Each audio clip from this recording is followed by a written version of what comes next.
wayfinding, and stop me if you have any questions. I'll be happy to answer them. Can you hear me now? For sure? Yes, Okay. Wayfinding.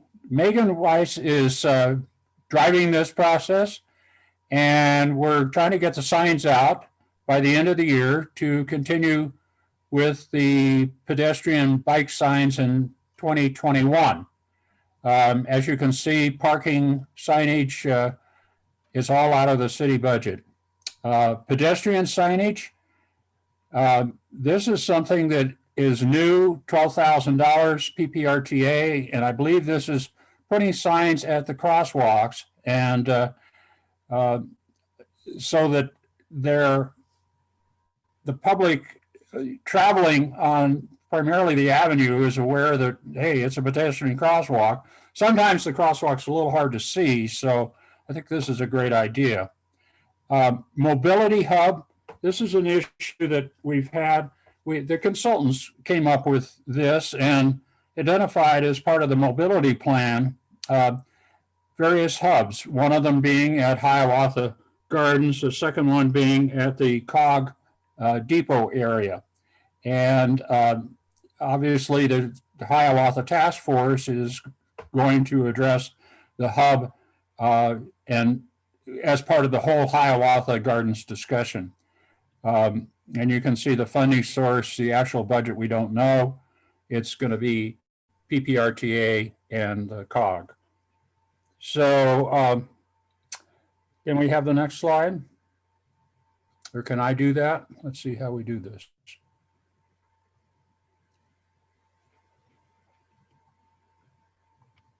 Do you see it now? It should be there. Where's the down button? So Roy already did it, so it's up now. You got it now. Very good. Thank you. And jump in, Roy, at any time, please, and You're doing great. pick up my stumbles. You're doing great. Thank you. As you know, Council, we have a Ruxin design improvement plan, and that we had a consultant come in and do that, and we're addressing parking issues as needed, and it's going to be funded by PPRTA, and the actual implementation is done by Public Works. Second item is something new that has been tried at various cities. It'll be interesting to try it here. And it's a rear diagonal parking. In other words, you back into your parking spot and on a diagonal. And the advantage of that is you have a little better visibility when leaving that parking spot because you drive straight out of it. And the calculations say that more than 70 parking spaces will be created by using this diagonal parking system. It's also a safer way of exiting and entering parking. Most people have those little backup windows in their cars so they can see where they're going easily. And it's just like parking in your garage almost if you're backing in. So the funding source, we don't have that identified at this point. And we don't know the budget. There's obviously costs associated with striping and so forth. Third item, parking fee implementation and review of Hiawatha and surrounding areas. As you may know, the Transportation and Parking Board, or the MAP, has made recommendations to the city and the council with regard to the fee structure, including cost of tickets, cost of parking at various locations around the city. I'm not quite sure whether you have seen that or not. I believe you have. Is that correct, Roy? City Council seen what we recommended? The fees are going to go in, I believe in December. I think Becca's Okay. in those fees. Yeah, it doesn't start up until next year, so we've got time to do this, but there probably needs to be some discussion, and we probably need to have a little bit of dialogue on what we are recommending relative to fee structure. We're trying to make it as simple as possible, and limit the number of variations just to make it more consistent. And so far, it looks like it's going to be something that is going to be an advantage for the city. Last item on this slide, pedestrian first approach at the corner of El Paso and Lovers Lane, right outside of City Hall. That intersection gets rather congested, as you probably know. And so by going to a four-way stop, for example, might be a good way to slow things down and make it a little more orderly. Because coming down El Paso, you can sit there for quite a while before you're able to make a left-hand turn. And that would be something that we feel would enhance safety and also lower the threshold of pain, so to speak, when you're trying to turn left. Okay, the next slide, please. That's the four-way stop I was just talking about. Money source for this would be PPRTA. Parking Benefit District. Probably that's something that you haven't heard of before. I certainly didn't know about that, but it's been around in Colorado since about 1970 when it was implemented for the mall in Boulder, and really got that whole area going again. And the idea is to provide funding for employees or for parking spaces and for employees and shoppers in neighborhoods, if that neighborhood or area wants to participate, and it's targeted to a specific area. You contrast that with what might be called a fund that would be a set-aside fund, a parking enterprise fund that staff is looking at right now. It's something that we on the mobility, the MAP board has thought would be a good idea. There is a difference. One is the parking benefits district are focused on a specific area. The enterprise would be something that would be a set-aside fund that would allow us to take on new things that come along during the year, but it would also mean that we would have some type of carryover funding, not year to year, but for later in the year, so we could move forward with new ideas that come forward. As you probably realize, the whole parking and mobility issue is a revolving issue. Mobility is becoming a big thing and something that we really need to focus on. And that was one reason we decided to change our name. Next item, virtual permitting. That goes without saying that if we can do everything off the computer, boy, that's going to make life a lot easier. You don't have to run around and chase things. It's going to require some funding, of course. I don't know the costs. I'm not sure you got costs on all these items, Roy, at this point, but it's something that, well, it says in the current budget, so I guess the funding has been provided through the city funding mechanism. More enforcement equipment, more efficient equipment. As you know, we are have been losing things like LPRs or the LPR. We got it back. That's the license plate reader. And we have new technology that will better help us monitor the parking all over town. The last item is a new citation collection agency. Collections are a tough nut. You've got to make a decision at some point as to whether or not you want to go after somebody that, say, lives out of state or in Nebraska or someplace, or whether you want to just let it go and write it off. And so we want accountability, and we'd love the funds, but we also don't want to pay $1 million to get those funds because that's not cost efficient. So A new citation collection agency would be something that is in the current budget and would be funded by the city. And this is one of those things in these last three items that could be funded by an enterprise fund, for example. They're dedicated, it's dedicated funding, and I'm putting in a pitch for establishing an enterprise fund for the MAP board and for the city. So let's see the next slide. Oh, we get to the summary, and at this point, I'd ask if you have any questions you wanted to ask, and both myself and Roy are prepared to address that. If there's any questions, you can see what we're all about.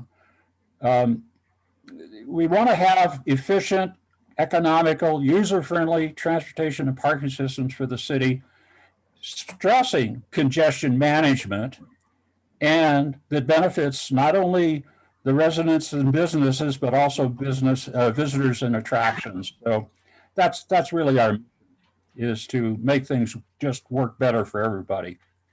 So on that note, I'll ask if anybody's got any questions they need to ask.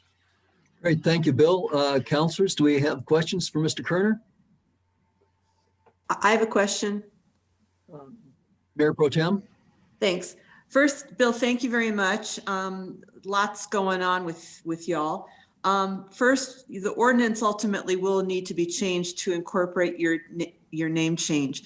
No Right. hurry, just something to keep in the back of your head. Right. Second, how many more slots will we get on Manitou Avenue with the rear parking? If there's 70 that can go in, how many are there now? So what's our net gain, in other words? Roy, you want to tackle that one? We are gaining the 70. So Yeah. the 70's added on to the current Oh. parallel parking spots. Great, thank you. And my Yes, ma'am. last question is on, actually two questions. One is the, I assume, Bill, that Pac-Man is participating in the wayfinding signage for Yeah. pedestrians and bikes? Yeah, Pac-Man is, we hope to recruit Corey Sotella to be a member of our board. Okay, So he's indicated that he does have some interest. He's the executive director. right. And so we want more mobility input. That's one thing we haven't really had in the past. And there's a lot of mobility opportunities all over town that we should be taking advantage of. One of them would be make El Paso a much more user-friendly and biker, walker, runner street. It would still have traffic on it, but we would want to create an environment that people want to go out and use it for. I used to run El Paso all the time when I was training for the Garden. So Yeah, that'd be great, especially since Creek Walk is currently programmed to be in part on El Paso. So that dovetails very nicely together. Right. So, okay, thank you very much. Oh, you're welcome. Thank you. Anyone Any other else? questions? Yes. Do I have other Okay. questions? Councilor Bremner has his hand up, Mayor. Okay, thank you.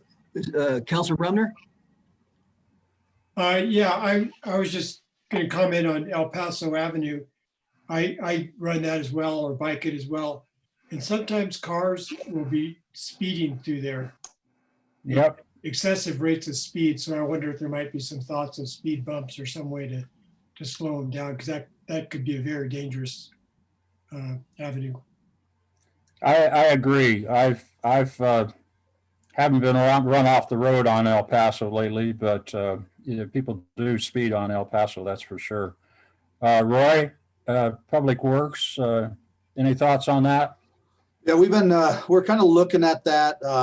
Speed bumps might be an option. The other thing we're looking at, because we want to consider that as a bike pedestrian first type road, is, some of the calming mechanisms are narrow the streets, and we do have some leeway there that we can actually make the drive a little bit more narrow so that people slow down automatically. and give more space to the bikes and runners on the side. So we actually have some room, surprisingly, on that street for that. So that's one way. Also making sure that the Sharrow signage is visible, and so everyone understands that there's bikes and pedestrians on the street itself. So those are a couple other ways to do it. We can look at possible speed bumps as well. So we'll look at that too. You know, and I think that we really need an information campaign. A lot of people don't know what a Sharrow is. It's Share the Road. Yes, and they have And- some nice signs now that get painted on the street, you know, that are a lot more, that are brighter, last longer, so people know. Yeah. Yeah.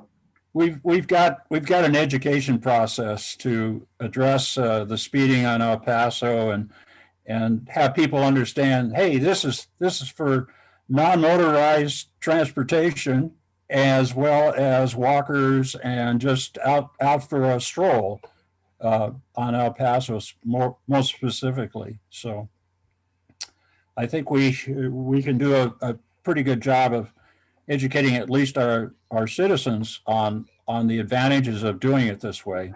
But it still allows traffic to go through. That's part of the equation. Other questions?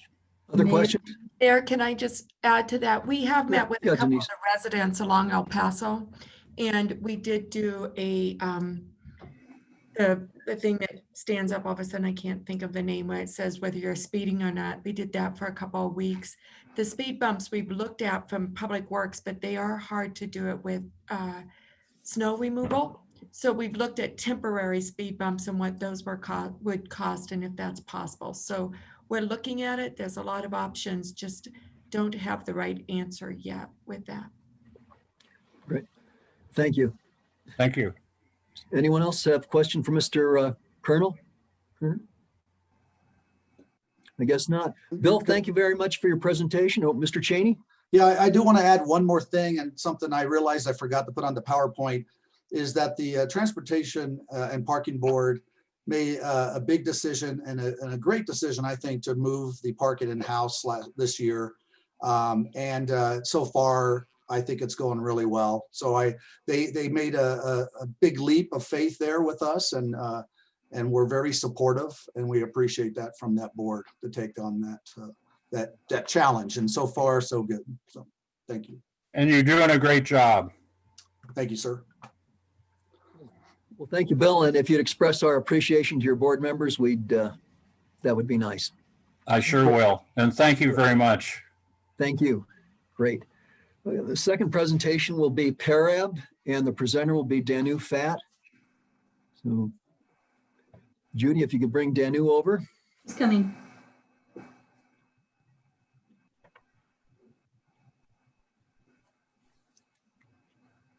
I'm here. Can you hear me? Mhm. Yes, Danu, you've Okay. got the floor. Hello, council. Good evening to you. I'm representing PARAP tonight with our budget. The first screen you see is from our Conservation Trust Fund. Just a little quick background. All of these monies in this particular fund are from the Colorado Lottery, and they are a steady revenue stream for us. We get about $50,000 a year. And we've been very frugal with our money, so I'm thinking that we have maybe a carryover balance of maybe $230,000 maybe. The first line item there is professional services, and that's kind of designated for our design drawings for a couple of our parks that we are trying to develop.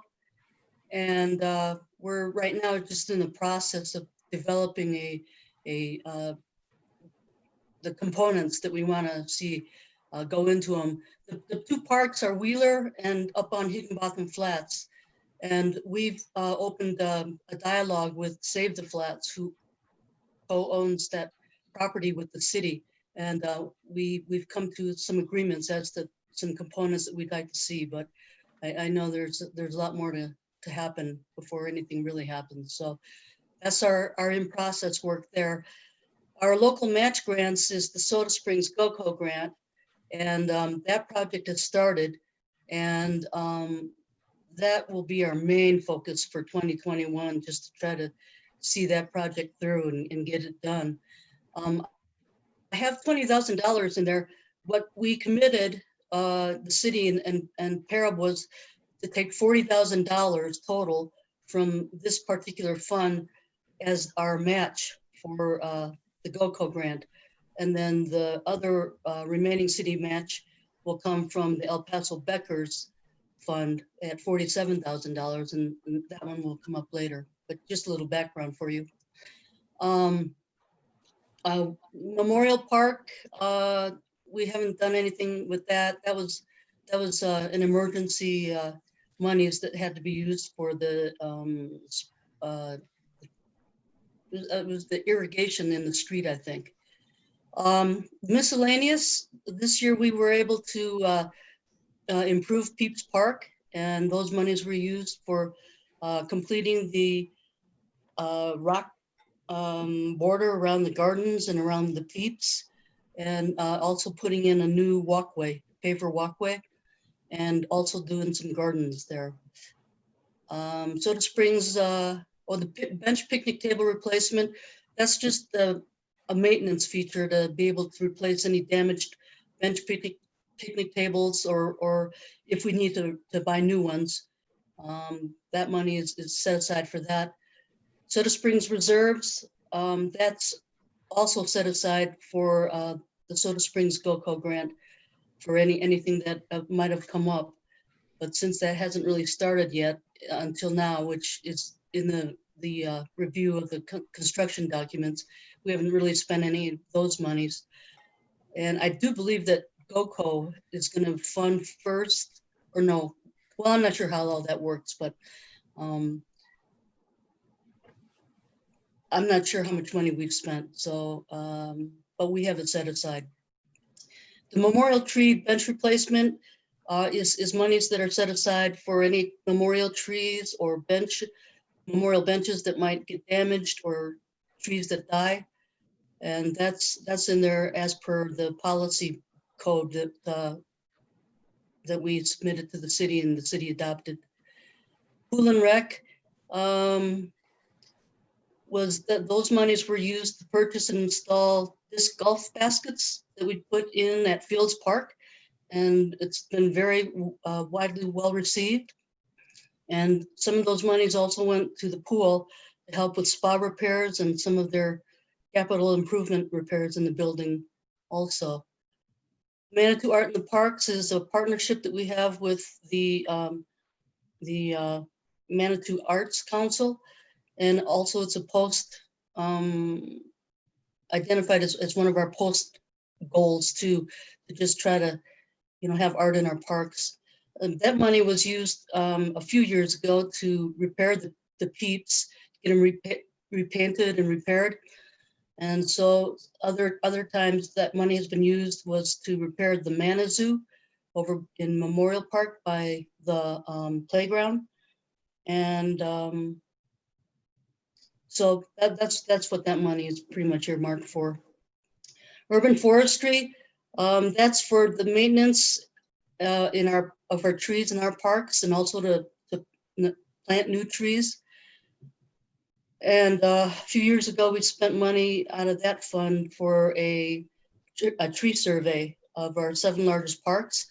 And it was a pretty comprehensive study, which detailed how to maintain our trees, and they rated them as which tree should be pruned, and hazard risk assessment, etc. And then last is the parks. We used some of those funds to hire a temporary park gardener to take care of our parks and trees in our parks. And also that fund has been used to replace playground equipment and any other little kind of infrastructure repairs that come up or that need to be done. And if the public services doesn't have enough money, sometimes, we can help them out with some, a little bit of money there anyway. So in 2021, we're gonna try to go ahead and nail down a little more concrete plan so that we can drop some RFBs for the Wheeler Park first. And that probably will be what those funds will be used for. The local match grant is 20,000, and that's the other half of that 40. And I'm not exactly sure how Becca wants that fixed, except for that I'm assuming that that project will be done by 2021, so that $40,000 will probably get used up to meet the GOCO matching funds. Danu, Yeah, if go I ahead. could ask you perhaps to go through these slides a little more quickly. We have 10 groups presenting tonight, and I believe you're now on your second of 4 slides. So if you could just give us the highlights, that would probably be best. Okay. Well, basically in 2021, the main focus is to try to get the Soda Springs Park GOCO project done. And so the bulk of the money used for that would probably be the local match grant, the miscellaneous, the Soda Springs Reserve, and then whatever happens to come up with the pool and recreation, and whatever comes up with the parks and the urban forestry.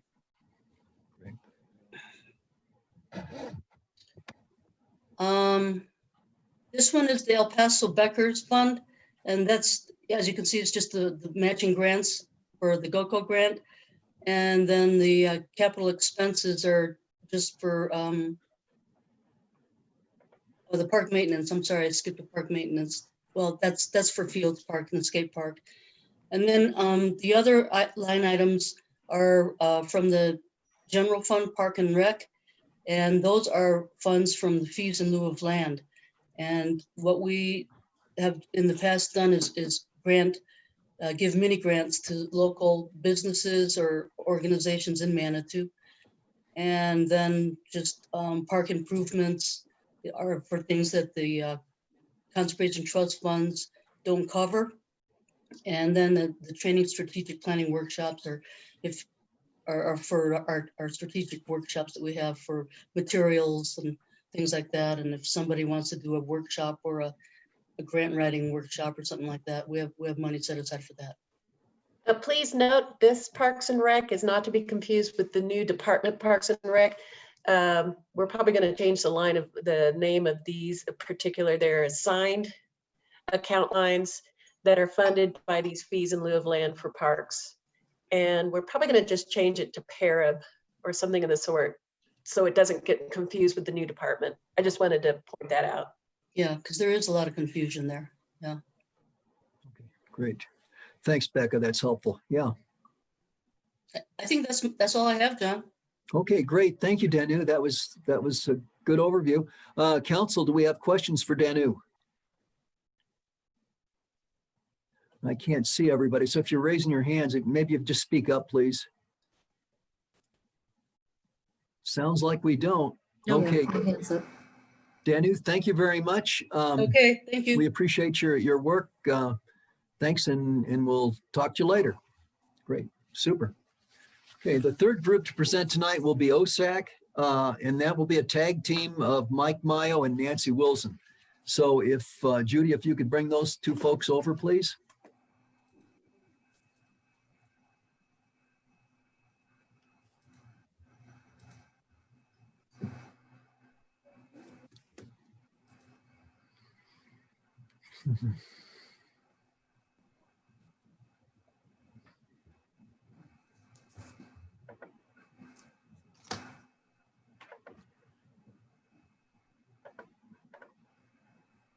Mike and Nancy, you're both on mute.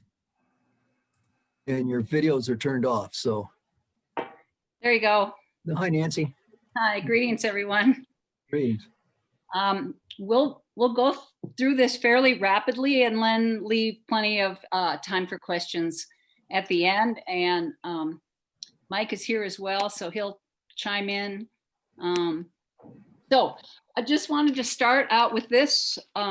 We always like to remind folks that our purpose is to plan, purchase, and maintain open space and trails. Trails was a relatively new addition in the last several years, and we're happy to do that.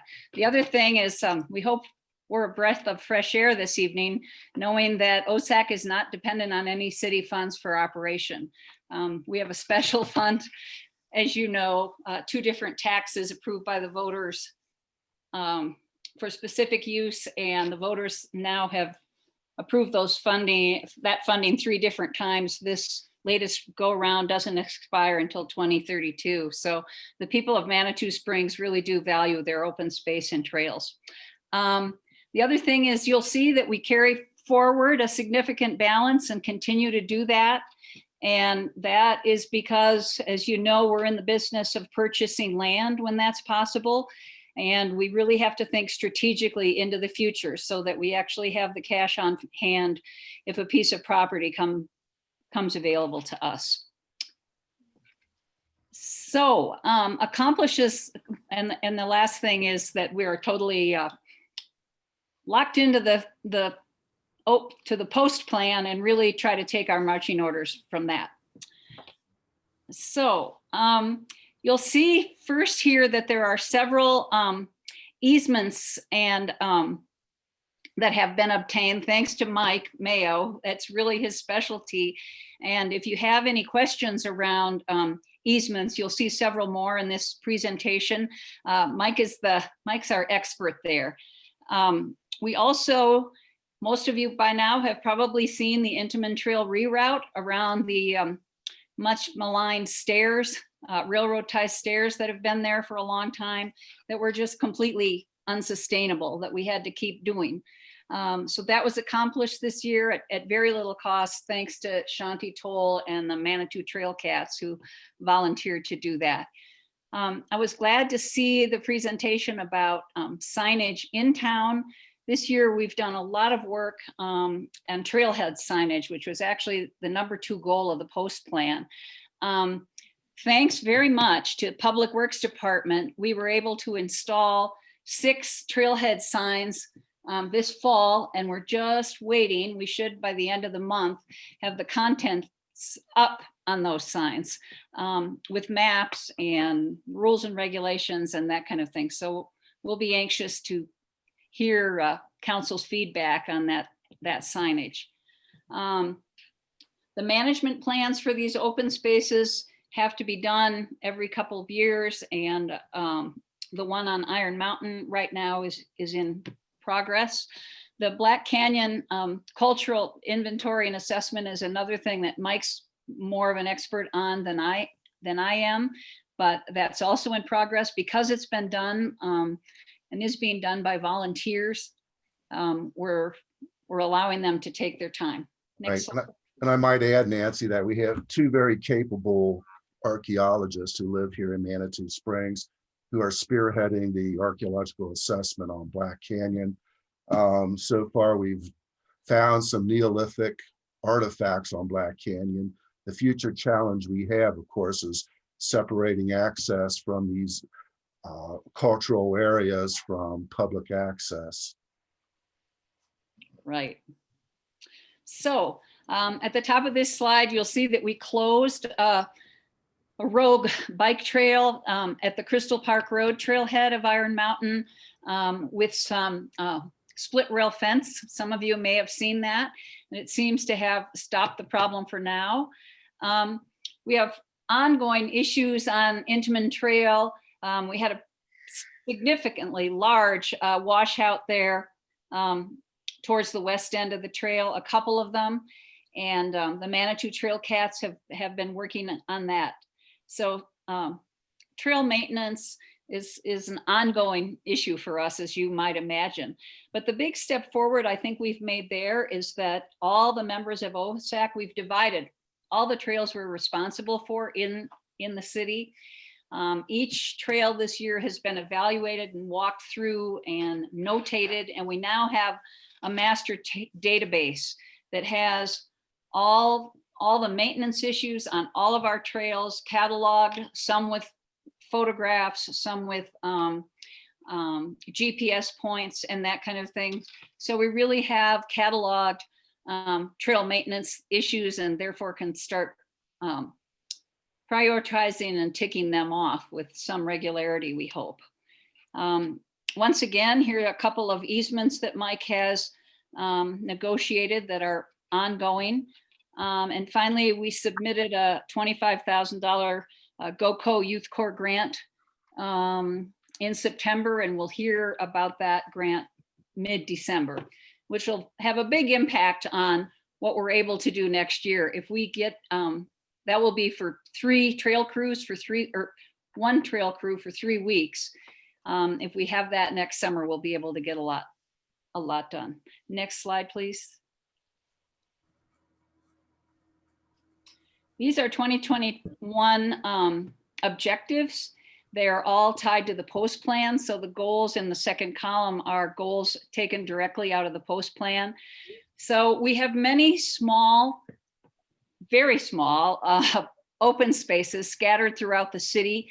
And the regulations call for us to have management plans for all of those. So once again, OSAC committee itself hopes to divide those spots among our members to come up with management plans. And then of course, they'd all be gone over by all of us. Right. And Nancy, if I may add, there's close to 100 of these parcels scattered throughout the city. Many of them are isolated parcels. They don't seem to tie into any existing open space projects that we currently maintain. However, according to local law, we're still required to provide a management plan for each and every one of these parcels. So we get that done next year. That'll be great. West Intamin, trail maintenance, erosion control. I already touched on that a little bit. The other thing we'd like to do next year is reclaim the stairs that we rerouted around. So there's railroad ties, rebar, significant erosion, that kind of thing. So we would like to reclaim that scar, make it look good, bring in local plant material, put in some erosion control, that kind of thing, so that we return that part of the trail that we've abandoned into some kind of natural state. We're in the process of researching the Waldo Canyon, Black Canyon Trail connection. And Mike, do you want to talk about that a little bit? Yeah, we're excited about the prospect of connecting with the Waldo Canyon complex of trails that's being spearheaded by the city of Colorado Springs. We are counting on the existence of some current roadway easements that allow the Waldo Canyon project to access our Black Canyon open space. We have ongoing discussions with Dave Diedemeyer, who is involved with the planning process with the city of Colorado Springs. In fact, we have we have an open space inspection scheduled for this coming Thursday with Mr. Diedemeyer. Again, we see a good prospect here for not only Waldo Canyon users to access our Black Canyon, but also to connect up with the existing creek walk in Manitou Springs. So again, we're excited about that prospect, and I understand that the Waldo Canyon project itself is targeted to be completed within 4 to 5 year period. So there's no rush immediately. However, we have to initiate the planning now for this project. Right. And budget. And budget, correct. Right. Finally, the last couple things, ongoing Creek Walk collaboration. We just want council to know that we're certainly interested and highly invested in the completion of the Creek Walk project. It is the #1 goal of the public in the post plan. So we hope that rises to the top in terms of some of our priorities as a city. And OSAC is certainly willing to be a significant player in that. Finally, committee training. There is a large open space conference every year that's very valuable. Because of COVID, it was canceled this year, so no one went. Next slide, please. Got to thank Becca for this. This is really the marching orders that I need every year to kind of think about this. But we expect to finish with a fund balance this year, 2020, of about $187,000. Our projected revenues for next year from Becca are about 171,000 for a total of 358K available for 2021. Right now, our 2021 budget is about $278,000, leaving us with a $80,000 fund balance of the end of 2021. I would just point out that for us to spend that 277K in 2021, we will have to have some significant projects like major land purchases, or I won't say major land purchases, but some land purchases and that kind of thing. If we don't have major purchases, once again, we'll be rolling over a significant amount of money and building our balance so that when an opportunity arises, we're able to purchase more open space for our city. And that's correct. And we're very proud of the robust balance that's carried forward from year to year. And it's due primarily to the capable members of OSAC. Many of them are qualified to give opinions regarding our trails and also to do the revisions on the management plans that are required by city law. Again, we're very fortunate to have these kind of members on OSAC and allow for the savings to the city of Manitou Springs. Yep, and our local volunteers. That's And now we're open for any questions. Oh, I just wanted to point out super quick, like that there is 100,000 budgeted for land acquisitions. So it's available if something comes up, but if not, then it rolls over into the next year. Right. So, Thanks, Becca. And also I might point out that in 2022, the debt service payments due on Iron Mountain will mature at that point, which will free up close to, I guess, $59,600 each year. So again, we look to add to that balance each year once the debt service is matured and paid off in full. Good. Great. Thank you. Council, do we have questions? Yes, Steve. Steve, yeah.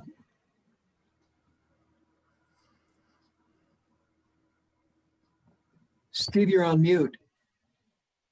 Okay, am I on mute now?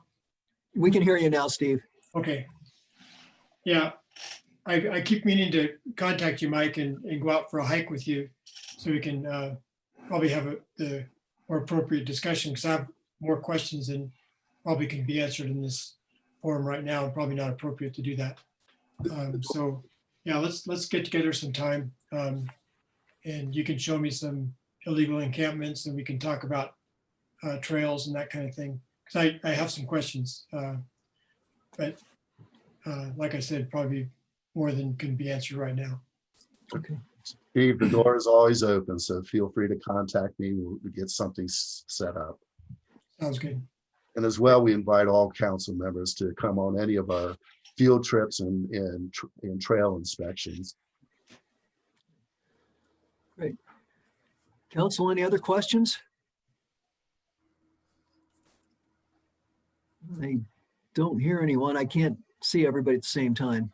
I don't see any hands up, Mayor. Okay, all right. Apparently, that's council is satisfied with what we've heard. Well, Nancy, Mike, thank you very much for your presentation. We appreciate that. And extend our thanks back to your board or to your board members. Great. Thank you, Super. Mr. Mayor. Thank you. Bye. Thank you. Take care. The fourth presentation will be the Housing Advisory Board, will be the organization, and the presenter will be Corrine Toll. So Judy, if you would bring Corrine over. Okay. I know she was on earlier. I'm looking for her right now. Oh, here she is. She had her hand raised. Thank you, Corinne. Okay. Great. That's why you're out of order.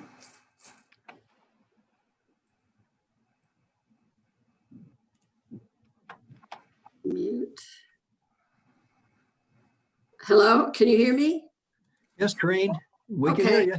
You have the Wonderful. floor. All right. Well, good evening, council and all other attendees. I would like to start out by congratulating all of the boards that have come before me, because it's just wonderful to see how much enthusiasm our citizens have for our community and how much work is being done. During COVID, you hear so much about things not happening, and clearly that's not the case here. So thank you, everybody. It's just wonderful. Now, we're moving into a board here that has no dedicated funding. And so we do rely on the city. And what we decided to focus on this year, 2020, really was one of our goals that have to do with promoting reinvestment in and rehabilitation of the city's housing stock to promote safe, sustainable, and resilient housing. And we've done that really through two programs. One is working on completely revising, along with the planning department, the housing code, and adding a number of items to that were blatantly missing, and also working with a program, a statewide program that's also sponsored by El Paso County, called Brothers Redevelopment, that rehabs low-income homes, or homes rather, that are owned by low-income people. Now, regarding our 2020 objectives, we were hoping to be able to utilize Cheyenne Village early this year. We're trying to stay involved and had meetings with the neighborhood and with developers regarding that, but nothing has really manifested for us. We have no money there, and there is an interested buyer or consortium of buyers, but nothing is it hasn't sold yet. Just so you all know, it's still sitting there. And from what I understand, that if it's not sold by the end of, or by the new year, if the sale doesn't go through, then it might actually go back on the market again. So that's something that we want to just continue to keep an eye on. The other areas regarding funding, especially, we were hoping to be able to get some funding through the URA for affordable housing, because at one time that was an established goal, but that's changed over time, and they're just not really, we've met with them more than once, and they're not interested in devoting funds to that. Regarding the ADU ordinance, that will be addressed by the new zoning, the contractors that are rewriting the zoning code. So we certainly will have opinions about that, and we'll weigh in on that. But it's not the have's responsibility to put that together. However, we're really hoping to promote and support it. Next slide, please. Now, we're just really fortunate to have a partnership with the Brothers Redevelopment for the Energy Efficiency and Weatherization Program. This year, because of COVID, they weren't able, well, they got started after we mailed out our postcard in January. I hope you all received that. And there was enough response for them to select some applicants. But come March, they were told that because of COVID, that they weren't allowed to go into houses. And that continued into June, and they basically weren't able to start working in Manitou until mid-August because of the backlog that they had because of the delay. However, they are developing, rehabbing 3 different houses that are owned by low-income people as defined by HUD. And the good thing about working with Brothers is that they do everything. They maintain, they select the applicants, they manage the program and administer it. And really there's not much of a role that our staff has to play on that, in that. And so it's a pretty self-sufficient program. For us, it's a pilot program that includes energy efficiency, and this is a first that for El Paso County that also approved some GOCO funds for the Brothers redevelopment people to engage in energy efficiency, whereas before they were really just doing repairs to homes. And that's going really well. There's one home that might receive some solar, the last one that they're working on, that they will be able to complete before the end of this year.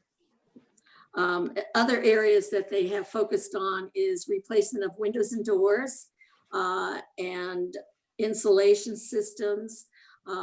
Where furnaces and water heaters need to be replaced, they're installing only energy efficient apparatus. They've been replacing damaged siding or siding that is beyond its life expectancy. And as I said, the installation of solar equipment, and another very important area, because they're working in a lot of homes that are over, or in those homes that are over 50 years old, they do testing and abatement to reduce lead poisoning, the hazards for children. That's a strong focus for them. And they do recognize that many of the homes in Manitou Springs are over 50. And so all the work that they conduct abides by the Title 17 historic preservation regulations of our code. So, that's with regard to the money we're hoping to receive for the budget, the $15,000 to continue this program. And they don't know yet whether they'll get any GOCO funds. I don't think that round has come along again yet, but they will go for more money from GOCO also. And then we also would, for program marketing, want to probably send out another postcard, because that was pretty effective. And so we have the $1,200 for that expense, and a little money for board training. And then in addition to working on the housing, continuing to finalize the housing habitability code, which by the way also contains some maintenance regulations. It's more than just basic habitability. It holds people accountable for maintaining their property, and particularly those who rent buildings. But we're also hoping to put together a rental licensing program. One of the things that we've heard several times from our code enforcement officers is that a lot of the houses in Manitou are owned by people that are out of town, and sometimes we don't even know how to locate those people. And so they are part of the purpose of the rental licensing program would be to get those addresses and we'll inspect the property and make sure that they're well maintained and safe and habitable. So the next slide, please, is you saw this last year, but the last time we had an energy audit from our greenhouse gas inventory, this shows you how much carbon savings are achieved by reducing by providing a residential building weatherization program. And it's substantial, and it's just another benefit, of course, of maintaining our homes and upgrading our homes, making them more energy efficient. So those are my comments. I'm happy to entertain questions. Great. Thank you, Corrine. Counselors, we have questions for Corrine. Judy, do you see anybody with a hand up? No, I Mayor, I guess- do not. I guess not. Great. Well, Corinne, thank you very much for your time and for your service. We appreciate it. We appreciate the council's support for this program. Thank you. Great. Thank you. Thank you very much. So next we'll hear from the Historic Preservation Commission. I believe Joy Porter is going to be presenting on that. So Judy, if you could bring Joy over, please.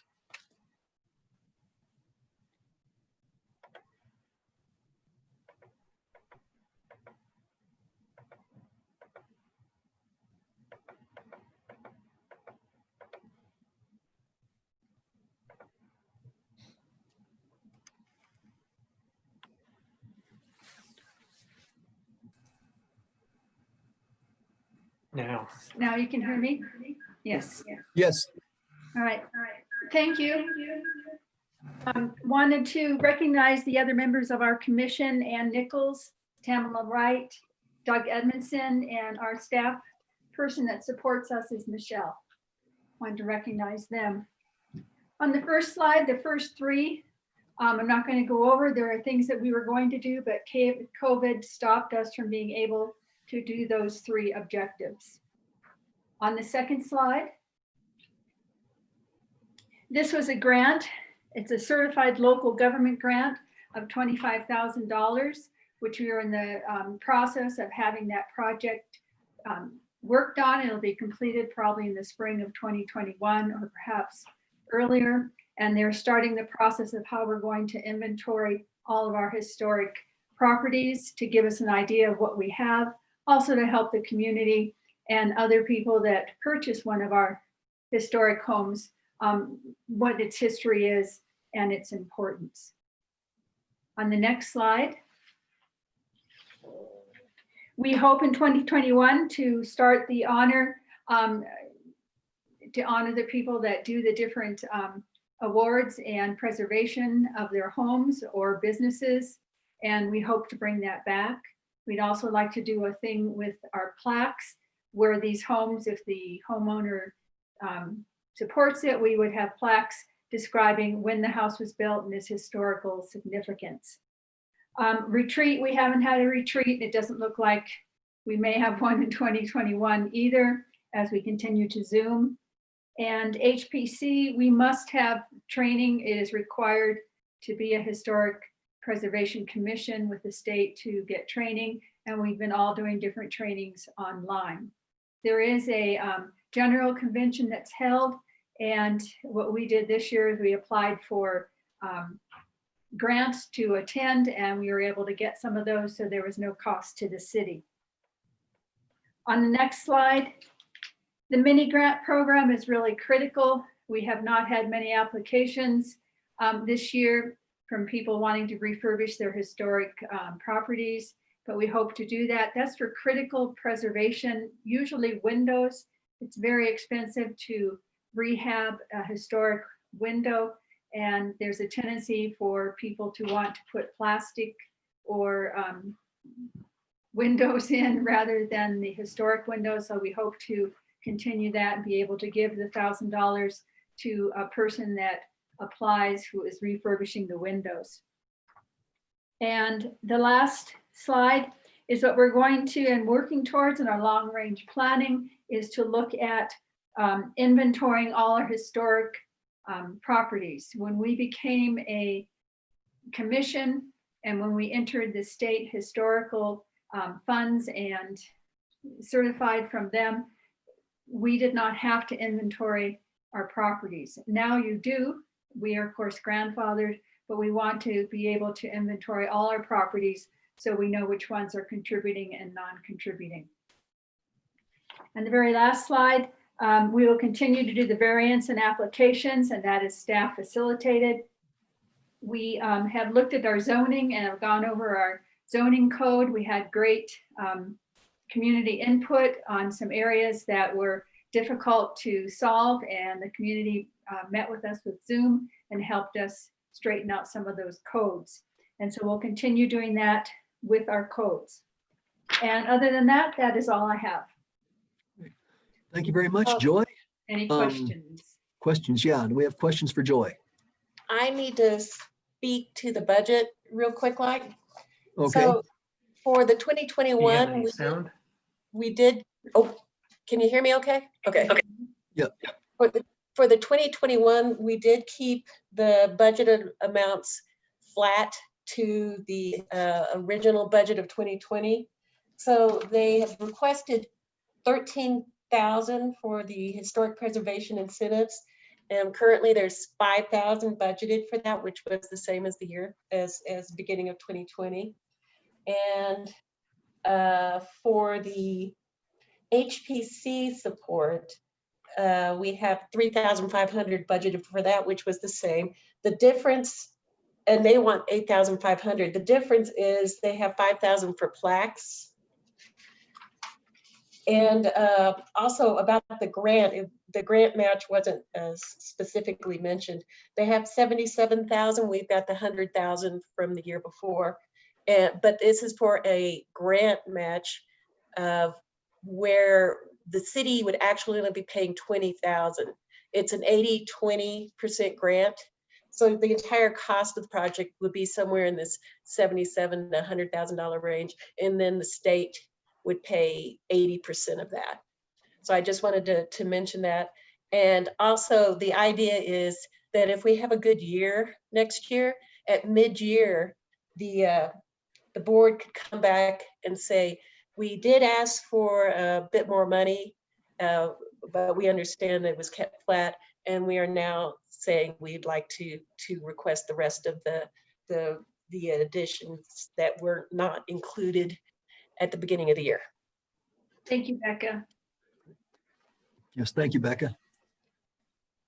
Council, do we have any questions for Joy or for Becca on historic preservation? I'm not seeing any raised hands. Okay, great. Well, Joy, thank you very much. We appreciate your work. You're welcome. And we will move on to the Planning Commission. Man, this is another tag team event. So we'll have the chair, Alan Delwich, presenting with Christine Lowenberg, the city planner. So Judy, if you'd bring those two over as panelists. They're already over. Oh, they are? Okay, great. Yeah, just to get them unmuted. Alan, do you want to start? Sure, I'll start. This is going to be a pretty quick one since we only have one slide here. Basically, the mission of the Planning Commission is primarily to hold quasi-judicial hearings on development applications and variances and conditional uses. And we've had quite a number of them this year, and they've gone fairly smoothly. We did have a few hiccups as we got used to Zoom meetings, and some of the participants had a little discomfort, but I think as time has gone by, it's gotten a little smoother, and I think we're doing fairly well. And so those have been going quite well with the great support of the planning staff. They've done the bulk of the work, and we've sat there and we've done our job. And the other mission we have, we review plans, and we'll be looking at the municipal zoning code update. And I think I'll turn that over to let Christine talk about that, since she's really the. Great. Thank you, Alan. Christine? Hi, good evening, everyone. It's the budget for the municipal zoning code update is captured under the general, and Becca may clarify this, under the general fund for the planning department, different line item. So we don't reflect those dollars here. But I did want to we had some numbers kind of hot off the press to share with you a little bit about the accomplishments of this particular commission. The commissioners work very hard. This year, they've made determinations on 23 different hearings. As of today, there have been 33 applications. I'll note that this week alone, we have 7 more hearings that they'll make determinations on. So they've had a really busy year, and it takes a great deal of hours for the preparation of all of those. So between staff and commissioner time, we see somewhere between 25 and 75 hours per hearing in terms of preparation. And that's really what I have there. One last item on the municipal zoning code, we have selected a consultant. They will do some work later this year. We're just about to kick off. We're not quite prepared to announce who that is yet, as we're still finalizing the contract. But that'll be a very important project for the commission. The oversight group will be the City Planning Commission with input from all the other boards and commissions. So, Great. Thank you, Christine. you bet. Council, do you have questions for Christine or for Alan?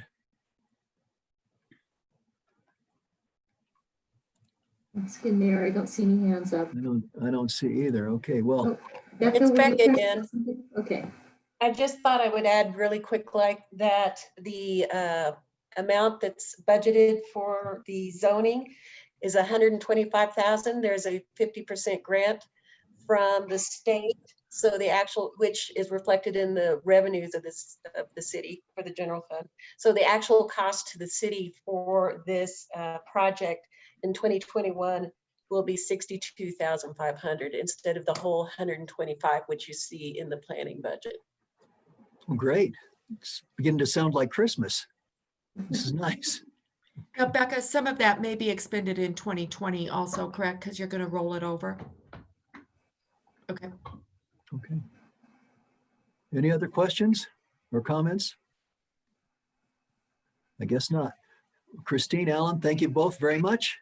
Thank you. We'll Thanks. move along then. So next we have Partners for Healthy Choices, District 14. I believe Jane Squires is going to be presenting on behalf of that organization.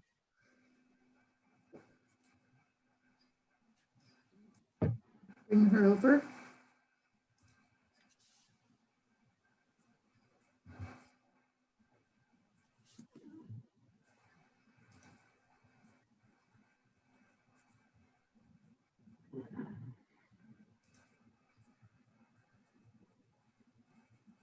Good evening. Can everybody hear me?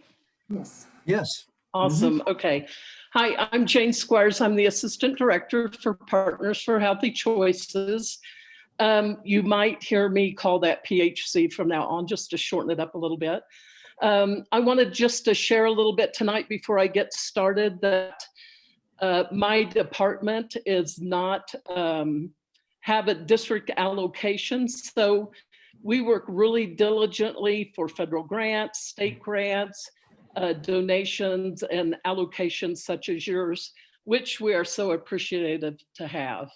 I might also share that our budgeting year is a little different from yours. We go July to June, and we actually have 6 more months for the allocation that you gave us for this year. So you'll see on the slides that some of them, the objectives have been met. Most of those will be training, but some of them are in progress till May or even June.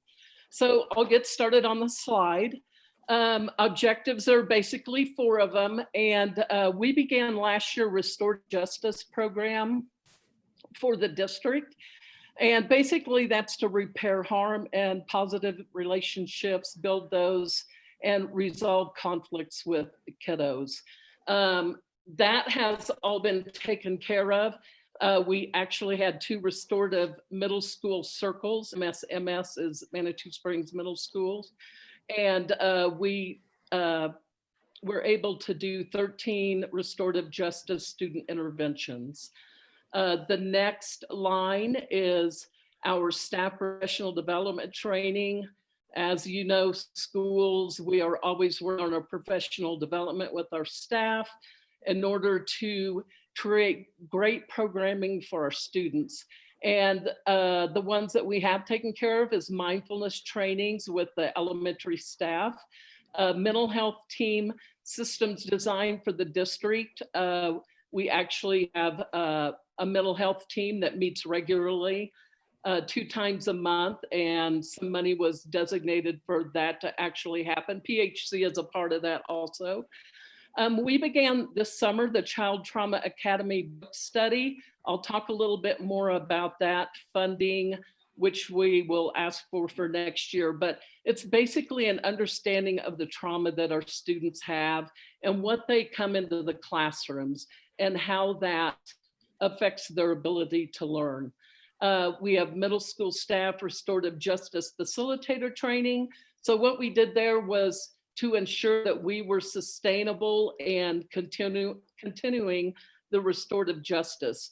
A really good program. This was a pilot program that we did for the state or for the whole country. It was new this year. We were 2 out of the state that received the pilot program to further this, and it's teen mental health first aid. We trained 4 last year, and we began that project of training with the 10th grade in the spring, and we trained 1 more over the summer.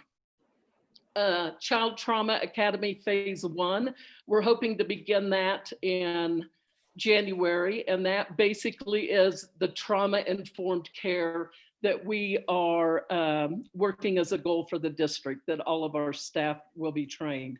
Next slide, please, Roy. The next one is our Partners for Healthy Choices District Community Wellness Committee collaboration. So some of you have been there. Tiana is our representative from the council, and every month, the first Wednesday of every month, all of our district wellness co-leaders, plus El Paso County partnering, plus Manitou Springs City Council partnering, and even the library, Concrete Couch, join and working on what do we need to do for our students and our district and collaborate with that information. The next one, the bulk of our funding goes to this line right here. It is our building wellness team. So every building has their own wellness teams, and I even put their names over to the left, UPass and the elementary school, middle school, and the high school. And a good part of that money, anything in bold, we have taken care of. The non-bolded is that stuff for that we're still currently working on. So there's the breakdown for those. It ends up a yearly about 24 to 25,000 that goes to buildings, and we split that up per students per building. And every year we kind of work on what that needs to be according to the funding that we have grant-wise. And next slide. I just kind of added a little bit of information for everybody. I'm not going to go through it.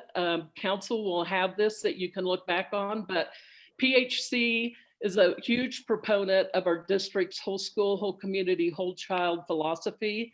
It promotes a collaborative approach to education.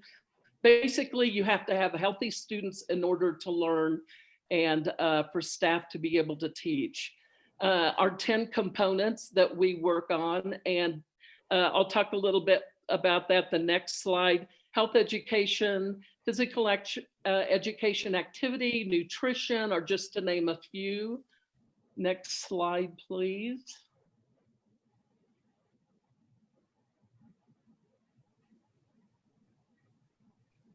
And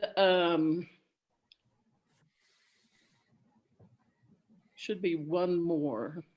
I think maybe 2 more. I think Roy just froze. Let me Yeah, I see. think he's Oh, frozen okay. too. Yeah, Let me see if I can make this happen and share my slide. okay, great, yeah. Hold on. I had it up and then I decided I didn't need to, so let me see. Denise, I have mine here also if you Can want me you just set, to do you keep want to reading. share yours? I thought I had it right here. Let me grab it, but I didn't. So if you want to go, While we're waiting, could I ask a couple questions? Sure, of course. Nancy, go ahead. Okay, great, thank you. Jane, thanks for your briefing so far. Yep. And what percentage of your Partners for Healthy Choice budget comes from the city? I believe it was $35,000 in 2020. Yes, right. It kind of depends on our programming. Honestly, probably almost half of it. The Okay. 35,000 is about half of it. And I would have to kind of look at those totals a little more. It depends every year on our grant, the grants that we have. So we just ended our OBH grant. So we lost 100,000 for this year. And so I would have to actually, I can get that information, but because of the grants changing everywhere, every year, it depends on what we can do with programming. Well, if it's about 50% over time, that's very helpful information. Thank you. Okay. And do you zero out every year or do you carry over funds? It depends on the grant. Some grants we do have to zero out. With the city allocation, there have been years that we carry over. We did carry over a little bit this year, and I don't have that sitting right here in front of me. It wasn't much. Okay. And my last question is, you briefed what you're doing in 2020 and your fiscal year up is like syncopated with our fiscal year. Do you have any new plans or goals for 2021 or your next fiscal year, or is it pretty much a continuous programming from what you just told us for 2020? Sure. The building wellness team stays pretty consistent around 25,000. So that's quite a bit of the allocation, and that all comes from your allocation. Then next year we are beginning this trauma-informed care, and there are 3 phases to it.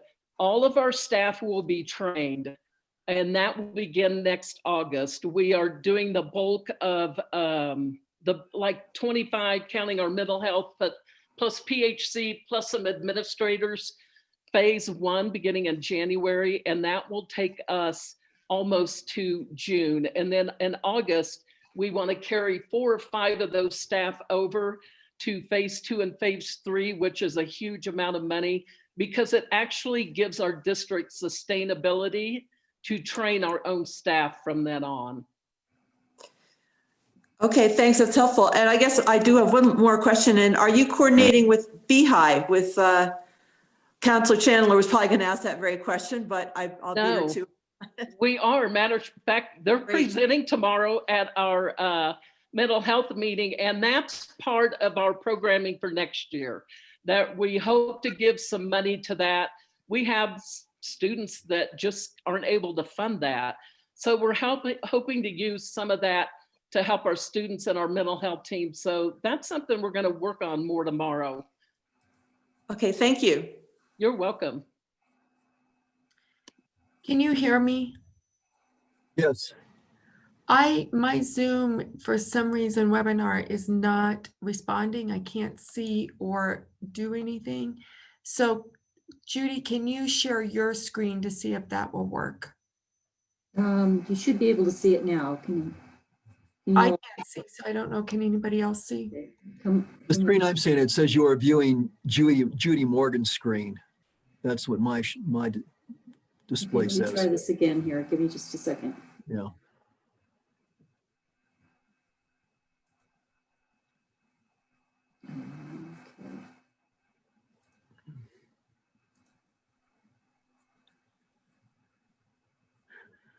Mayor, so I can't take my mute off right now. I'm kind of frozen in this area. Okay.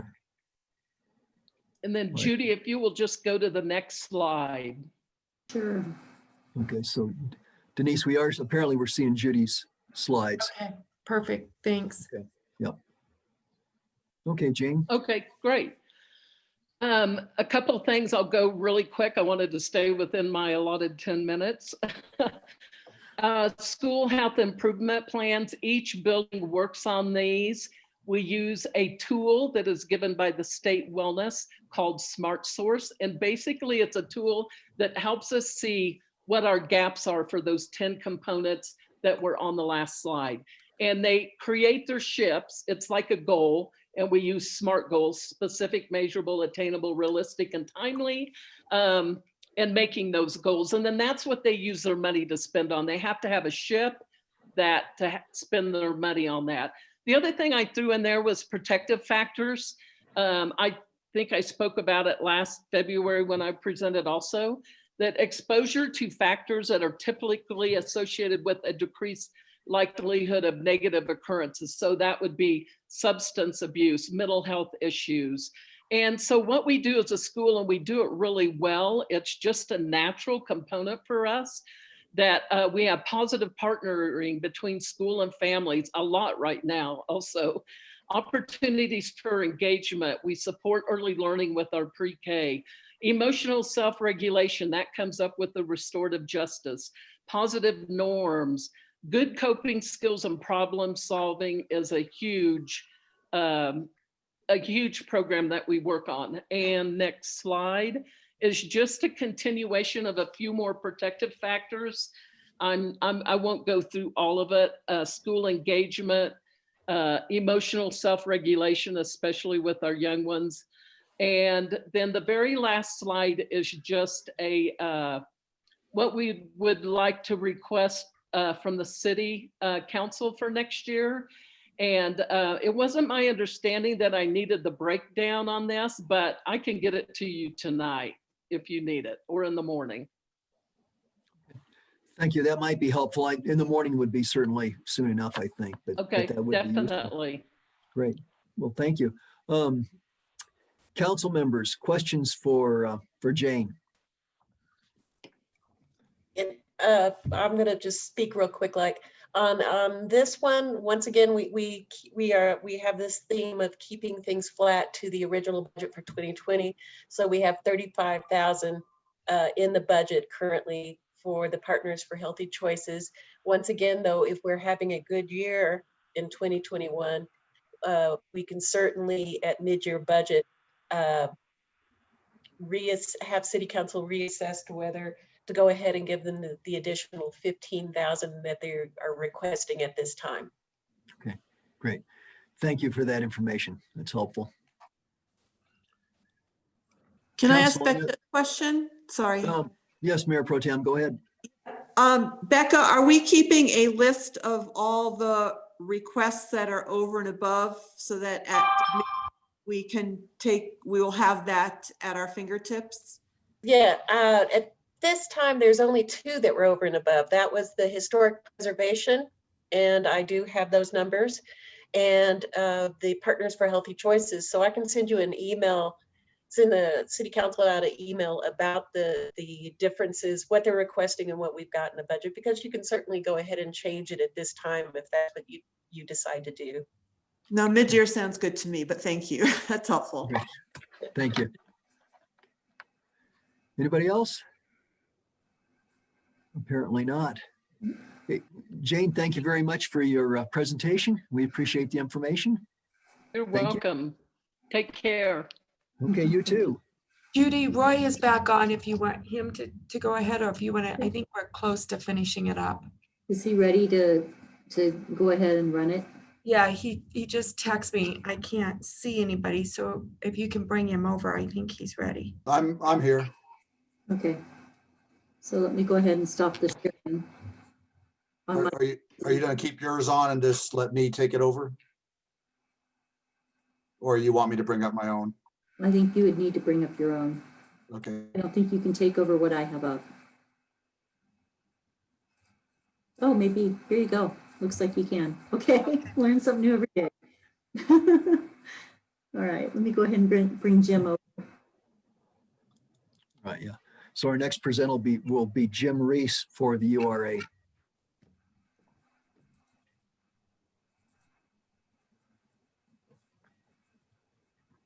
Judy, I'm gonna log off and then will you bring me back on? I can't see anything. Is that okay?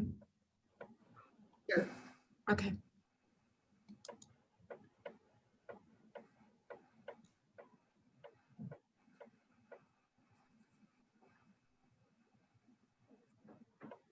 You have control now on the screen there, Roy? Okay, can you hear me? Yes. Yes, Jim, we can. Okay, good. Some reason or other, I don't have video, but that's not important. Anyway, I'll just go through this and I want to preface my remarks right away here, because as council well knows that our 2020 budget reflects the holdback, basically, of the tax increment funds for 2020, starting in December. So you'll see a lot of things on here with reduced amounts or not completed based on the fact that we were trying to preserve funds carried over from 2019. So just starting off here, our operating budget, originally was 400 and some thousand, and we ended up actually with only 144,000 there. That mainly reflects the lack of the shuttle money that we had in our budget, the 150,000 for the shuttle, and as well as a contribution for the remodeling of City Hall. Council remembers last year, we agreed to try to contribute some funds to help remodel City Hall, and obviously that didn't become a top priority for anybody this year. Moving on down to capital improvements, and by the way, the detail, I think you have in your packet, the detail of all of these line items, I believe, and if I go through every one of those, we'll be here all night. So if you do have any questions on the operating, please, ask me that as we go along. So capital improvements, art pedestals, as you may remember, we have a program going along with the Arts Council to put in a piece of sculpture in the corridor along Manitou Avenue every year for the next 4 years. So this reflects this year, and I believe Shanti Toll is working on that. We have had some great luck working with the owners of the Econo Lodge to find a location to put that. And so that's moving along. I think we're going to see some progress there very soon. Now, property acquisition, you can see this is one of the line items I was talking about. Our original budget had 700,000 in there to obtain property within the URA so that we could participate in a redevelopment project should one come along. And as you can see, we reduced that down to nothing for this year just because we didn't have the funding to do it. The streetscape enhancements, the same thing. We had 2 potential projects there. One was to extend the Manitou Avenue improvements all the way to the overpass where Highway 24 goes over. We were going to try to look at trying to extend that and try to do some safety improvements in there as well. And then the other potential was to try to do something along El Paso near the ball fields with the school district. And so neither one of those was able to be done this year. Pike Ride, for various reasons, that didn't happen. And I don't believe they got all their approvals lined up but we'd like to see that happen next year. Can we move to the next slide?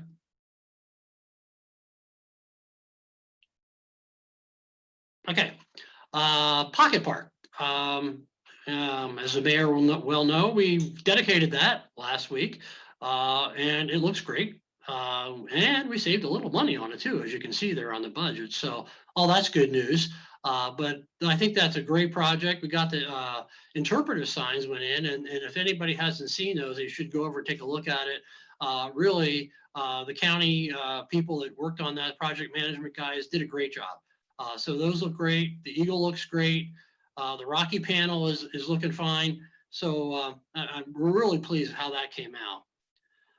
Street trees, another victim to lack of TIF funds for this year. We didn't accomplish anything. It's going to be kind of a tough project because we're going to have to obtain easements or right of way to actually plant trees because there really is no room in the road right of way as it stands.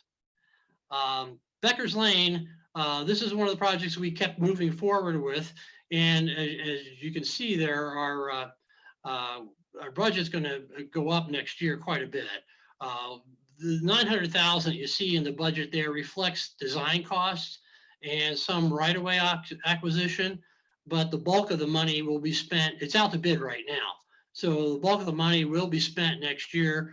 And the project is gone from just a bridge replacement project to total replacement right now of Becker's Lane, all the way from Manitou Avenue all down to El Paso. So the costs have definitely gone up. Holiday lighting, that will be done soon. And I think it's going to be right around that 30,000. And the street light and banners, we contributed at $11.50 to put in the new kind of COVID open for business signs that we're hanging out there now. So we put some money into to extending it all the way up to the corridor. And I believe that's 2020. So 2021, right now, this budget will reflect a full year of tax increment funds that we're estimating to be about 1.43 million.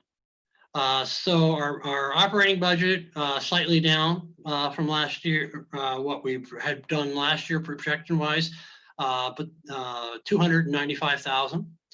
Art Pedestal, as I mentioned, this is a 4-year program, so this will be the 2nd year. And now this project, actually the next 2 categories, property acquisition and streetscape enhancement, we thought we were going to try to get $300,000 for each one of those, even though that's less than half of what we really had planned. But now those are going to actually have to be reduced to about 250,000 apiece. If you look at our budget detail, because of the cost of Becker's going up so much, we're going to have to shift another $100,000 out of these to help pay for the Becker's costs. And then Pike Ride, that will be done, we believe, next year. So there's 65,000 for that. Okay, and then this last slide. Streetlight banners, we're budgeting 2,000 for that next year.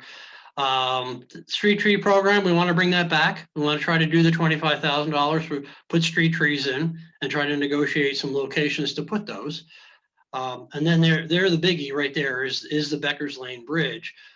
That's another almost 2.5 million in next year's budget. So if you add that to this year's budget, you know, we're approaching about $3.5 million on this project. And then holiday lighting again, we'll do next year.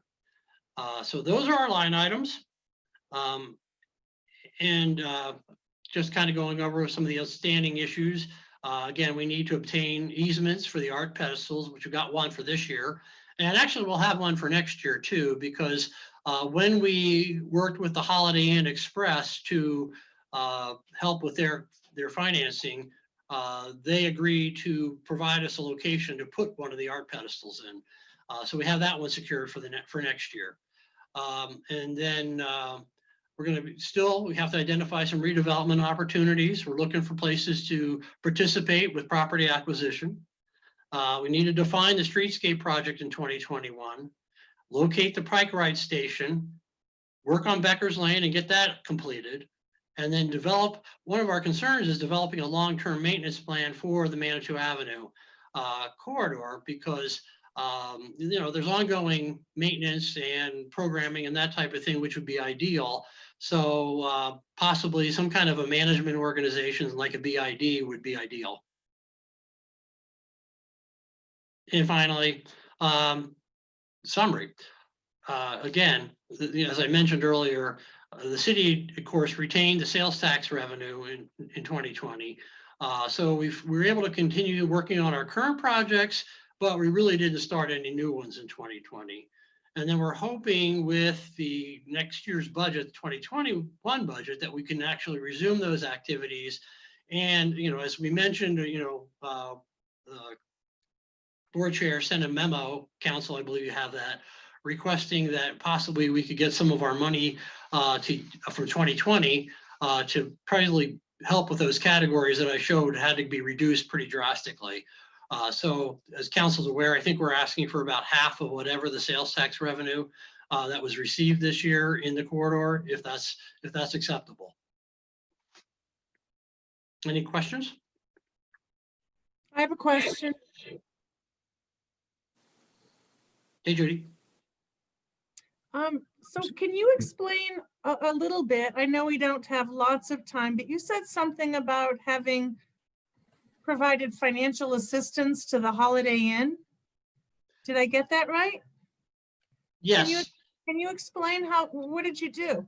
So what we did was, and this is what urban renewal is pretty much all about, is that we tried to fill a gap in the financing to make the project work better.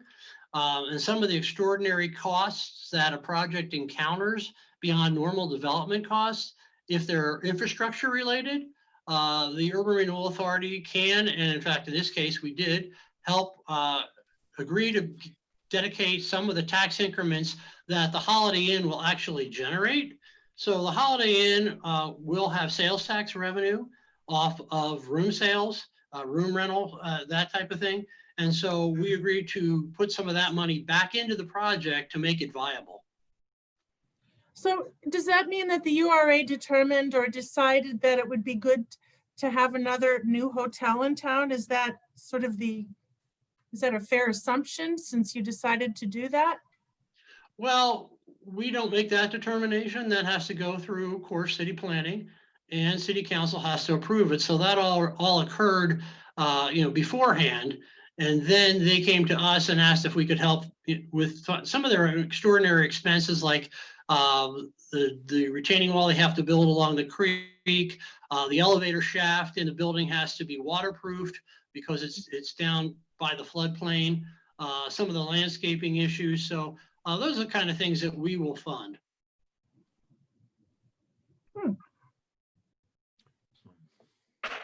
I see.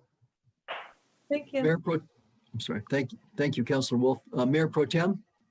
Yeah, Jim, did losing the 700K for acquisition, realistically, would you have anticipated that you would have been able to pursue acquisition in 2020 if we hadn't diverted the TIF funding? That's a hard one to say, Nancy. We didn't have anybody knocking on our door to say they wanted to do a project. It's kind of hard to even start looking at a negotiation when you don't have any money to come to the table with. So it's a hard one to answer. Okay. And I guess I don't know if this is a question to the mayor or to Denise or whom, but when will we discuss the URA's request to return the 50%? Becca, I would need you to add to this, but I believe we can discuss that next week when we look at the budget. That makes first reading, and you can say, yes, you like how it is, or you want 50% or all of it to go back to the URA, and then that would come back in the second reading. That would seem like reasonable timing to me, although we could possibly touch on it later on this evening, I suppose. Okay. Okay, and that's all. Jim, that was a good briefing, though. You guys have really, stuff came together this year and you got a lot done, so yay. Great, yeah, thank you. Other questions or comments from council? Looks like Councilor Wolbrook, Mayor. Councilor Wolb, okay. Councilor Wolbrook? Thanks. Thanks, Jim, for this presentation. You touched on this briefly, but I just wanted to take it a little bit further. There were no inquiries in this year or the previous year for acquisition, because we've taken that money for 2 years now, and it makes up a substantial part of our reserves that we have in this budget. So I just want to confirm that we haven't had any interest. And I guess we had also brought in some partners to look at some affordable housing projects, like the ones like I believe it was the owner from like Blue Dot. And has any of that gone anywhere? I mean, I know COVID makes that hard, but I'm really looking back over the last couple of years. And if you could just briefly comment on that, that'd be great. Sure. I've had many conversations with several developers, local, mostly Colorado Springs folks, about participating in a project. And, the two things that they keep reminding me about every time I bring this up is that you don't control any property.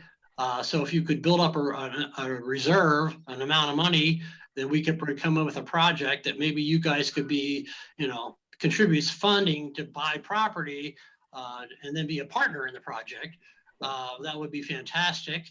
And of course, the other thing, as we all know, and not much we can do about it right now, is the fact that the district, the urban renewal area itself, you know, are designated for 25 years, but we only have 10 years left, which means we only have possibility of 10 years worth of that tax increment funding to use. So it's a drawback. I mean, I get pushback every time I bring it up.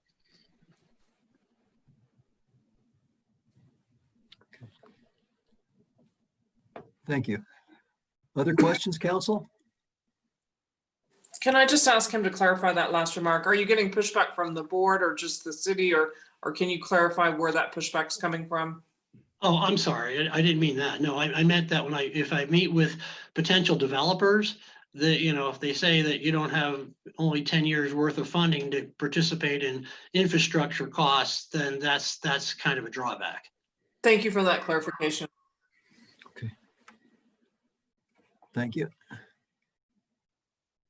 Anyone else? Judy, do you see anyone? I don't see anyone with their hand up, so, okay. Jim, thank you very much. That was a nice presentation. We appreciate it. Thank you, council.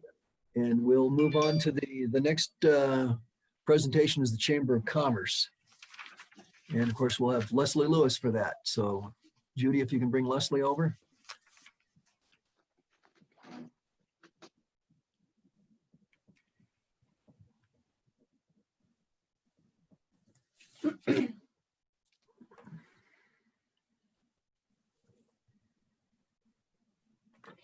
May I ask a question of Becca while we're waiting?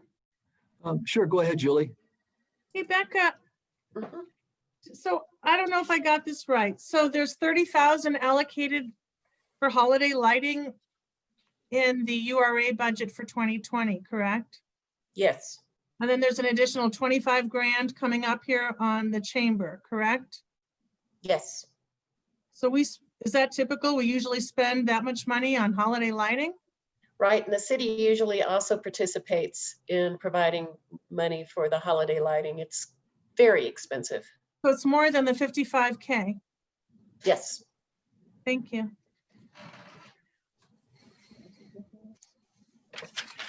Hey, Mayor, oh, okay, she just popped on. Okay. Issues with getting Leslie over. Okay. Actually, council, maybe I should ask if anybody wants to take a little break here before we come back. I see hands going up, so we've been at it for an hour and 45 minutes. Why don't we take a 10-minute break and come back at 5 up, okay? Okay. All right, so we'll be back at 5 up. Thank you all.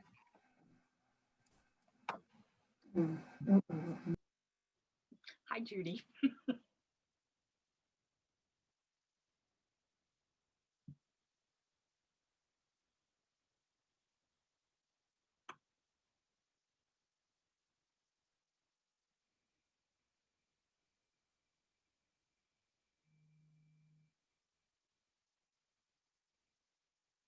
Springs, providing services that promote the economy, protect the environment, and make this region a better place to live, work, play, and raise your family.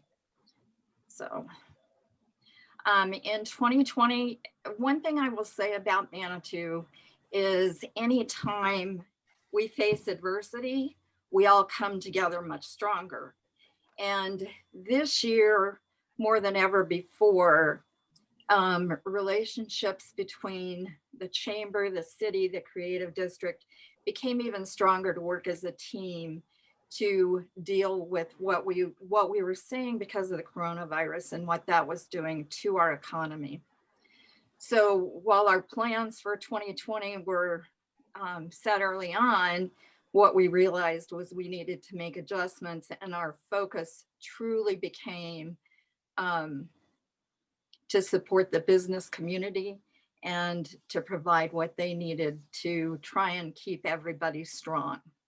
So while we always maintain our advertising and promotion in the shoulder and off seasons to promote Manitou Springs businesses during the coronavirus and during the shutdown, our advertising went on hold, and we truly focused on getting businesses information on grants and loans and all of the programs out there to help support them with the coronavirus going on.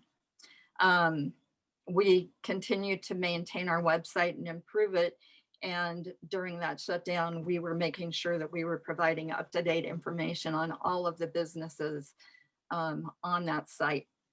We did create our reverse calling notification system, which has the businesses in town and ways that we can get important messages to them outside of email, because we know that they're not all on their computers all the time. The Creative District has been under the Chamber umbrella for a couple of years now. And while they changed directors this year, we have maintained the salary and support for payment of programs. We created an information box at Bar Trail to put maps for downtown, which has not only the map of downtown, but coupons in it. And that went in early May when the business community was reopening. And since October, or through October 30th, we had gone through over 3,000 maps in that box, trying to promote downtown shopping to the hikers on both Bar Trail and the Incline. Next slide, please, Roy.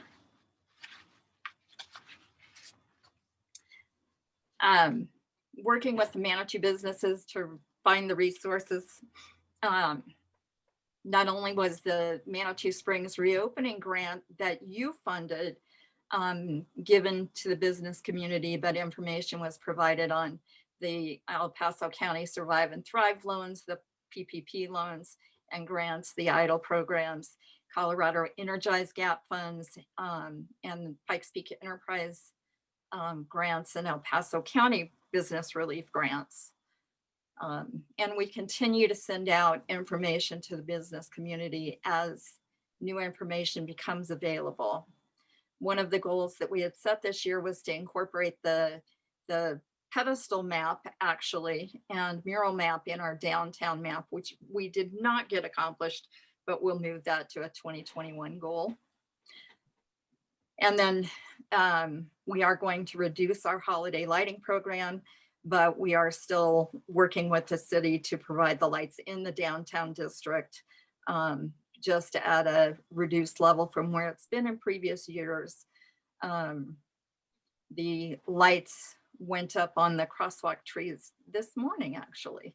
So we're ready for that program to be kicked off. With the Creative District, because they are under our umbrella, Becca Sickbert took over in May from Natalie, and she immediately began working on economic recovery efforts. And she started with a business impact survey, which I'm sure she presented to you.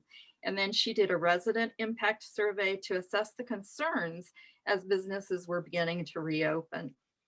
She also worked with the city and chamber staff to design the Love the Town You're In street banners that are hanging downtown, promoting the wearing of masks, washing of hands, maintaining social distancing, and shopping small, as well as the sidewalk decals to promote the social distancing.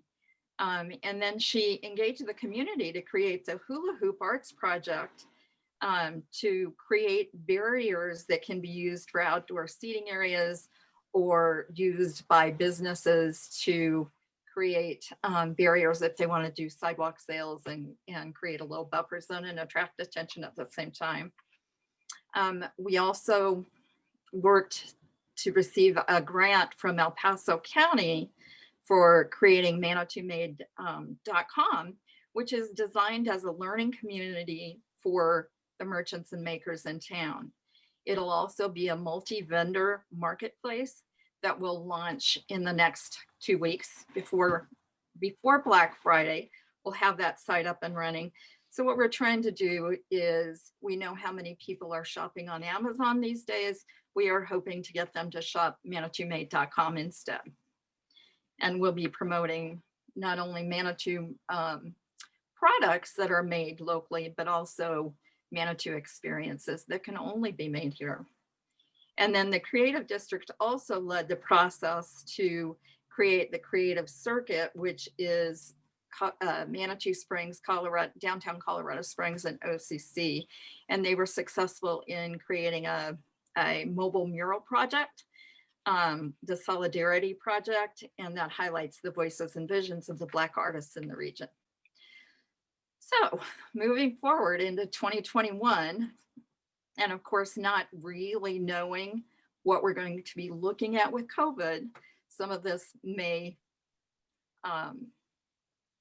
have some additional delays, but we will be maintaining our advertising and promotion for the shoulder and the off seasons to promote Manitou Springs businesses and the Creative District and the ManitouMade.com in our campaigns. We'll strengthen the collaborative programs that we began this year with the Colorado Tourism Office and Visit Colorado Springs. We're planning a partnership in a grant that they've applied for, and then also with Pikes Peak Region Attractions Association, which we've been a member of for many years now. Hopefully we can look to bring small tour groups and small meeting business to Manitou to help our lodging industry. And then we also would like to create a historic walking tour brochure, because we know that heritage tourists are coming to the area and they tend to stay longer and spend funds. And we'd like to include the greenstone bridges and stairways, which have always been missing from the pieces that have been created previously. Next slide, please. We will continue to provide information and resources to the businesses to assist with any issues they're having with either grant funding, loan programs, and trying to help with employee programs as well. We will continue to work with the city to provide safe events to attract people to Manitou from and to bring Manitou Springs residents down into downtown and Colorado Springs residents over to visit, and then work with the residents and the attractions as we can promote events again to make sure that we are minimizing the impact on the neighborhoods. As I said, we had a lot of plans for 2020, but the coronavirus redirected our attention to making sure that we were putting that business community as our top priority. We were adamant about keeping businesses aware of programs that were available so that we could help them weather financial storms as they were coming. And we will continue to provide that. Manitou Springs businesses receive a lot of loans and grants through the programs that were provided at the state level, at the federal level, and at the local level. And we do still have some that are pending. We don't hear how much all of our grant program recipients receive, but we have gotten some of those.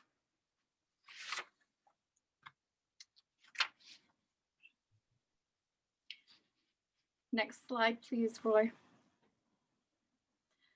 The collaboration, as I said, between the Chamber, the Creative District, and the city have all moved much stronger as we've moved in the economic recovery efforts to other, besides Manitou Made, we're working on the Petals and Parklet patios, which is to expand the capacity of the restaurants, particularly as they are limited in capacity in indoor dining space. So that program will also continue into 2021.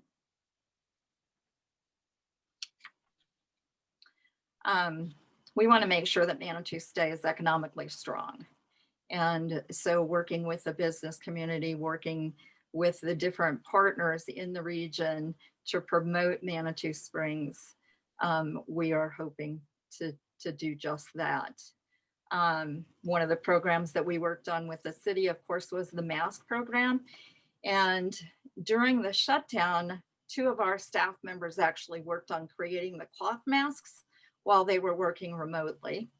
And I know that they gave out over 500 of those to the community. And then with the city funding, we provided 28,600 of the disposable masks for businesses to share with unprepared guests coming into the area. So the Manitou Springs business community generosity is incredible. When we look at the jobs that they create and the jobs that they provide, we also look at what they give back to the community and to the different organizations in the community, whether it's the Women's Club, the fire department, the school district. And in 2019, out of just 12 of our 100+ businesses, they had given $53,000 to local promotion efforts. Tourism is one of the strongest industries in Colorado. It's been significantly impacted by the coronavirus. It's down over 50% statewide.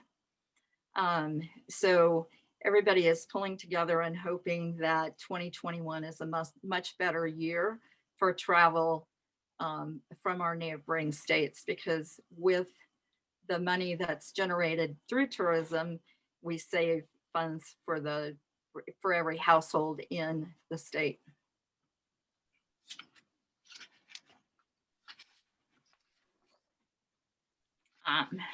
So we will continue to hopefully advertise smartly and keep in mind what's going on that COVID level as we do move toward additional advertising.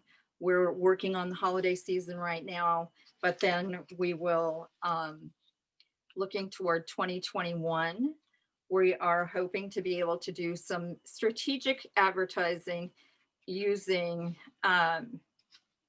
more of the digital market, because the message can be changed as it needs to be at the drop of a hat as things change. And we'll continue to work with the drive market, because that does seem to be the market that is traveling some.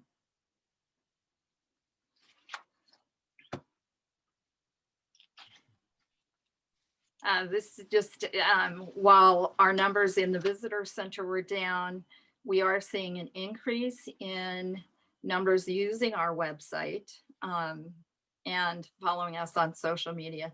So that's a great way to reach out to our neighbors, to be able to keep them advised of the situations that we have going on, as well as educating them as to the expectations of masks, of social distancing, and any safety precautions we have in place.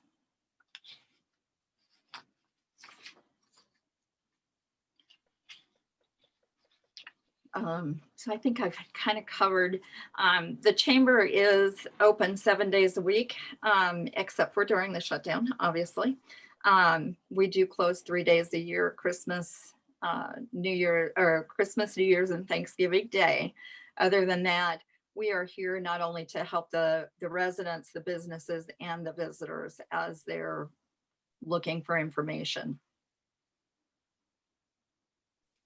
And while we don't have any predictors for 2021, we are going to continue forward in ways that are responsible and sustainable for the Manitou Springs businesses and the community that we love. Thanks, Leslie.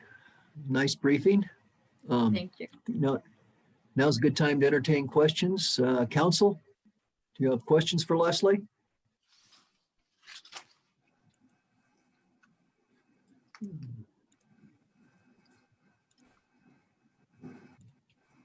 Not seeing any hands raised. I'll ask again. Any questions, comments? I guess not. Well, Leslie, I guess you explained everything and we picked it all up. So we appreciate your briefing and the effort that you put into it. So thank you very much for your hard work. Thank you. Thank you. Okay.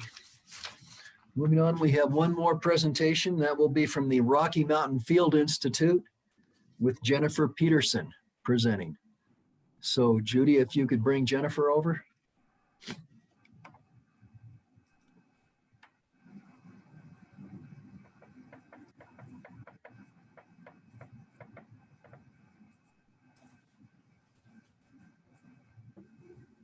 Okay, hello, good evening. You can hear me, yes? Yes, Jennifer. All right, good evening, Mayor Graham. Good to see you again. Thank you, City Council members, for giving me the opportunity to present to you this evening. My name is Jennifer Peterson. I'm the Executive Director of the Rocky Mountain Field Institute.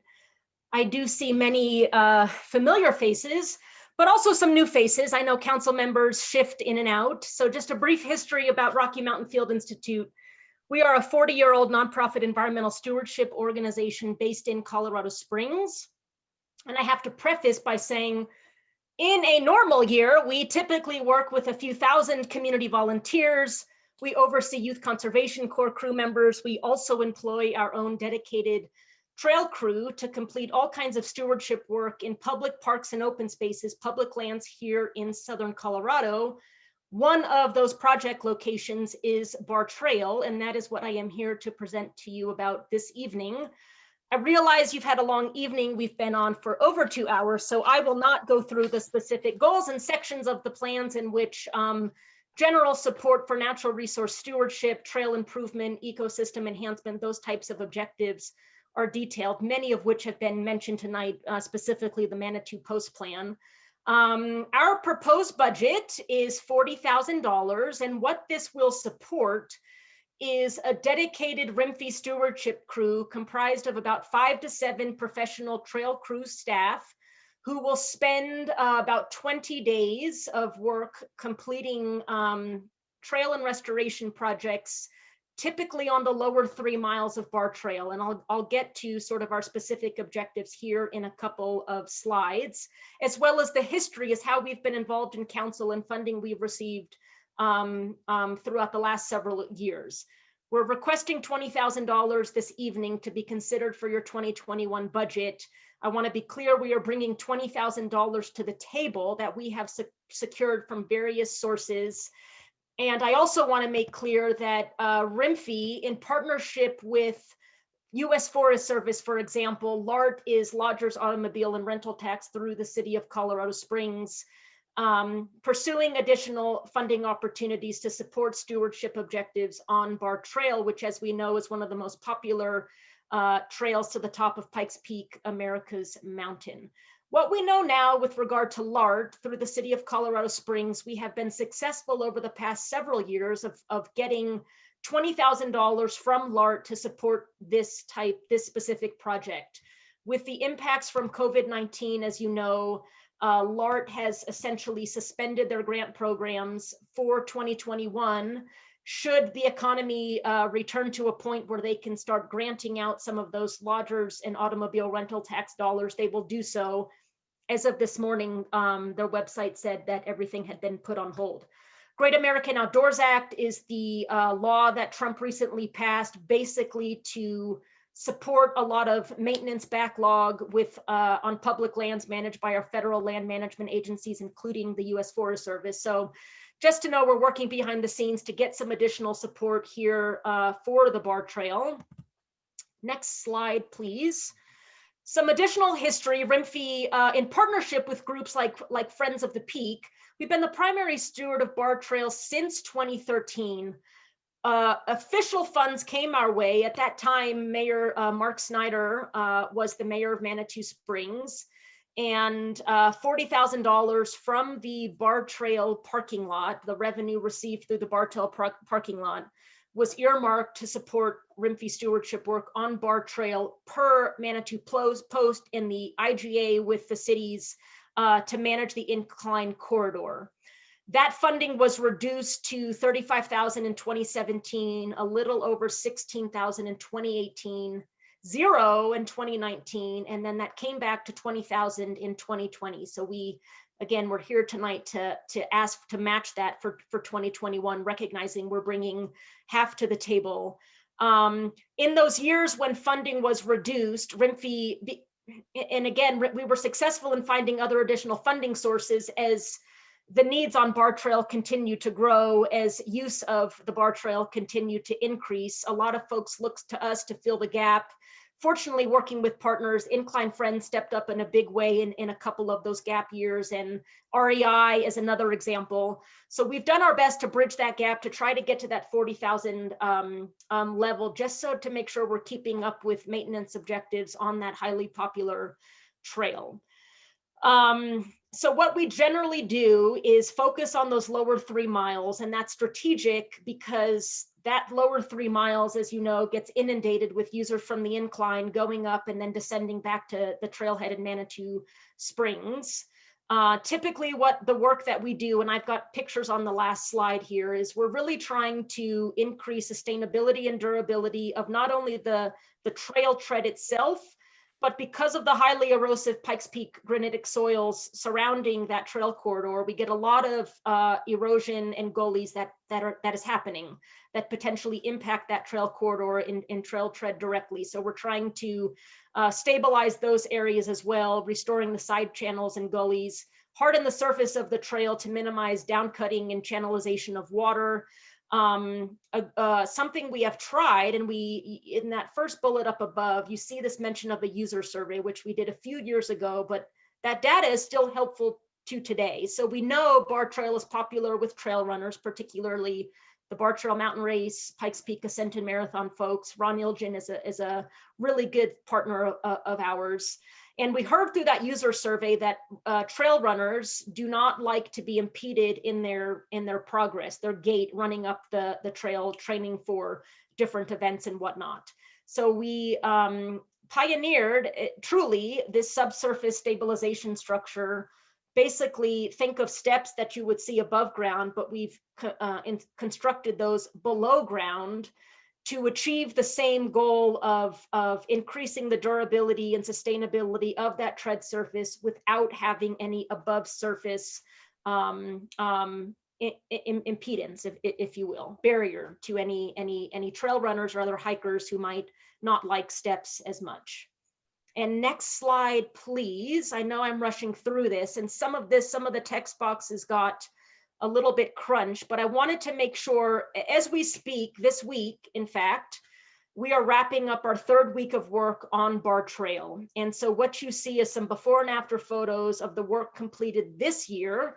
I want to make sure that you city council members know, and Mayor Graham, that RMFE always will report to all of our funders and supporters of work accomplished with funds entrusted to us to do this important work. So we will be sending a final report of basically detailing accomplishments made possible with your $20,000 support. We will be detailing that in a final report with statistics and metrics and photos to document that. So this is just a little bit of a sample of some of the work we completed, some before and after photos where we constructed retaining walls, rock steps.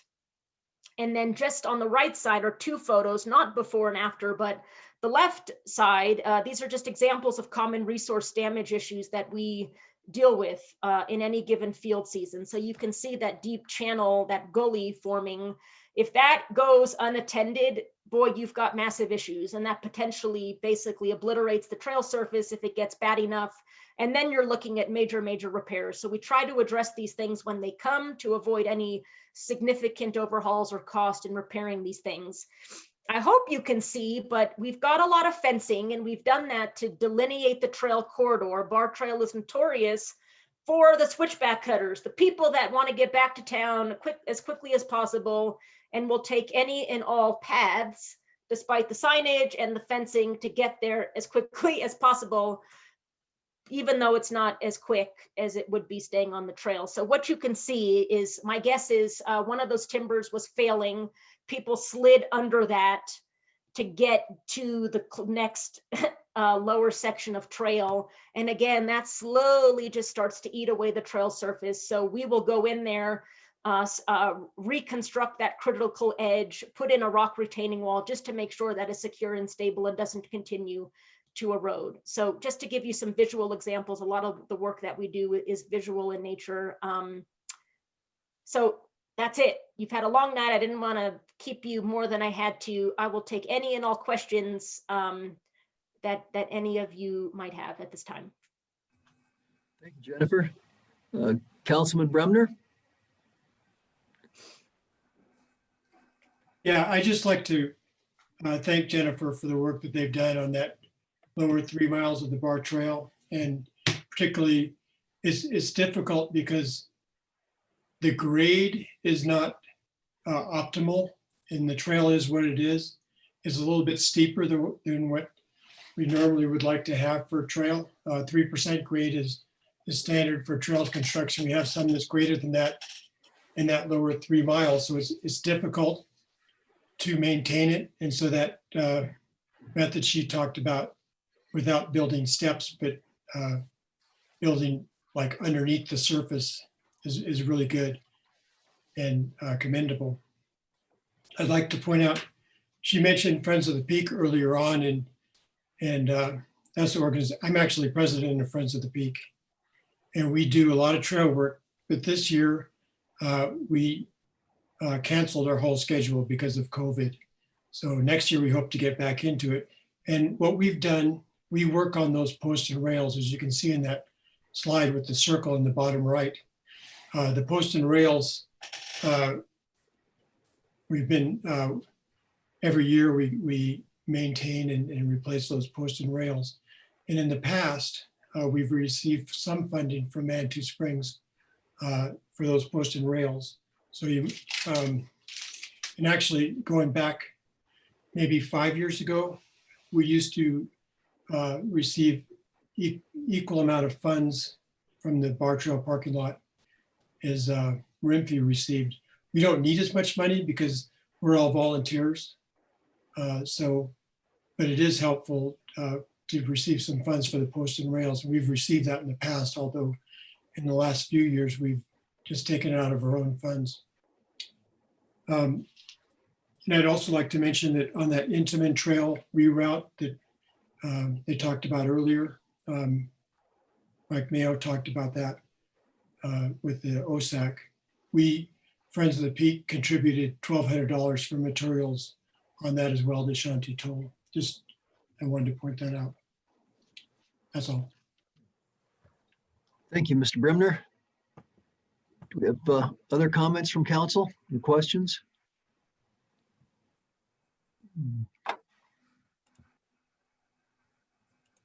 Judy, do you see anybody's hand up? not. Okay.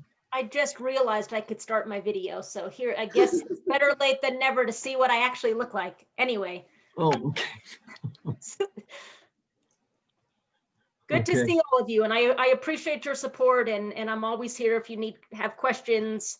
I had coffee with Mayor Graham in February in Manitou Springs just to catch up as he was elected the new mayor, and we just enjoy our partnership. And you should know, with OSAC, we've been contacted, coordinating with Andrea to see if there's some other potential ways to grow the partnership and do some other work on Manitou Springs trail systems in 2021 and beyond. Jennifer, thank you very much for your presentation. If there are no questions from council, I guess we'll let Jennifer call it an evening. And that concludes the presentations for this evening then. So thank you, Jennifer. Appreciate it. It's nice to see you again.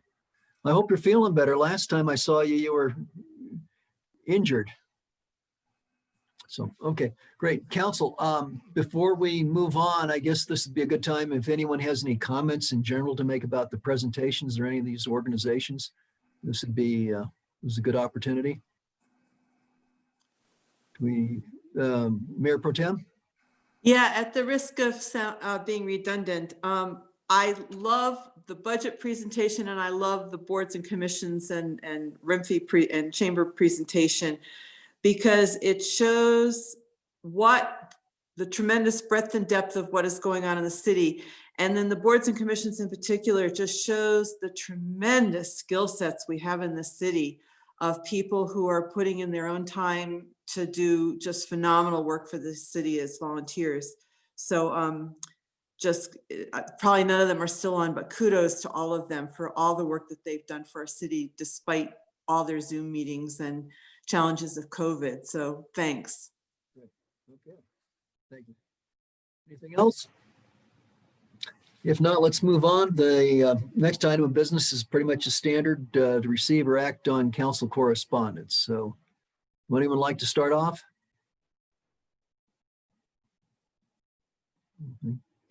Councilor Wolf. You're muted, Julie.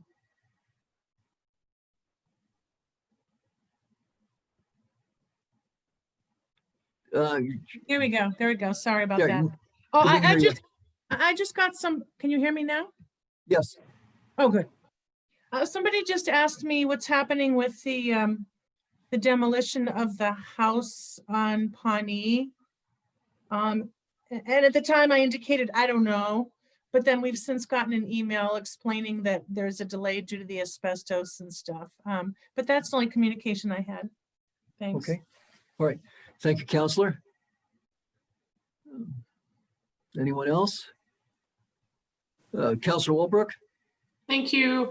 I just want to thank everyone who participated in the blood drive today and Megan Weiss for helping to coordinate that, and city administration for allowing us to use Memorial Hall for that. We should have some totals, but we had a pretty good sign up. Over 20 people signed up this morning, and I think they took some walk-ins. And you know, I just appreciate all the help with that, and I think that's great for our community, and I do appreciate it. Okay, great. Thank you, Counselor. Anyone else? Okay, Counselor Chandler, do you have? I don't have anything. Thank you. Okay, thank you. Anyone else? And I don't have anything really. Mayor Pro Tem? Mr. Shada? I guess not. Okay, well, let's move on then to the city administrator's report. Mr. Cheney? Yeah, just real quick, we removed a few of the signs on Serpentine. We had too many no parking signs, so we evened them out, made sure they're out of any kind of truck mirror line of sight, and so cleaned up that area some. And number two is the parking department moved into the city council chambers so they can handle ticket citations from the police side during this COVID period. So just so you're aware of that, they go into the police doorway, and right to the right is where the citations and everything could be handled. So that's all I have tonight. Thank you. Great, thank you. Denise? Yeah, I have a few comments. GFL has started a Facebook for just Manitou. So if you've gotten on that or if you've received an invite, so it's just a GFL Facebook Manitou book. So that's a way for them to communicate. They're also doing public meetings. We have 3 dates set, 11/19, 12/3, and 12/10 at 6 p.m. And it's for the public, so we'll be promoting that. So they've been working on how to enhance the communication with our public. So I wanted to make sure I shared that. And then City Hall is closed except for appointments only. And we'll continue to do that probably for a period of time until the COVID, hopefully the curve will slow down at some point. And that's all I have. Thank you. Okay, great, thank you. Well, I think we've covered everything we need to tonight. So if there's no vehement objection, I think we should call it a night and adjourn. Okay, good night. Thanks, everybody. Cheers.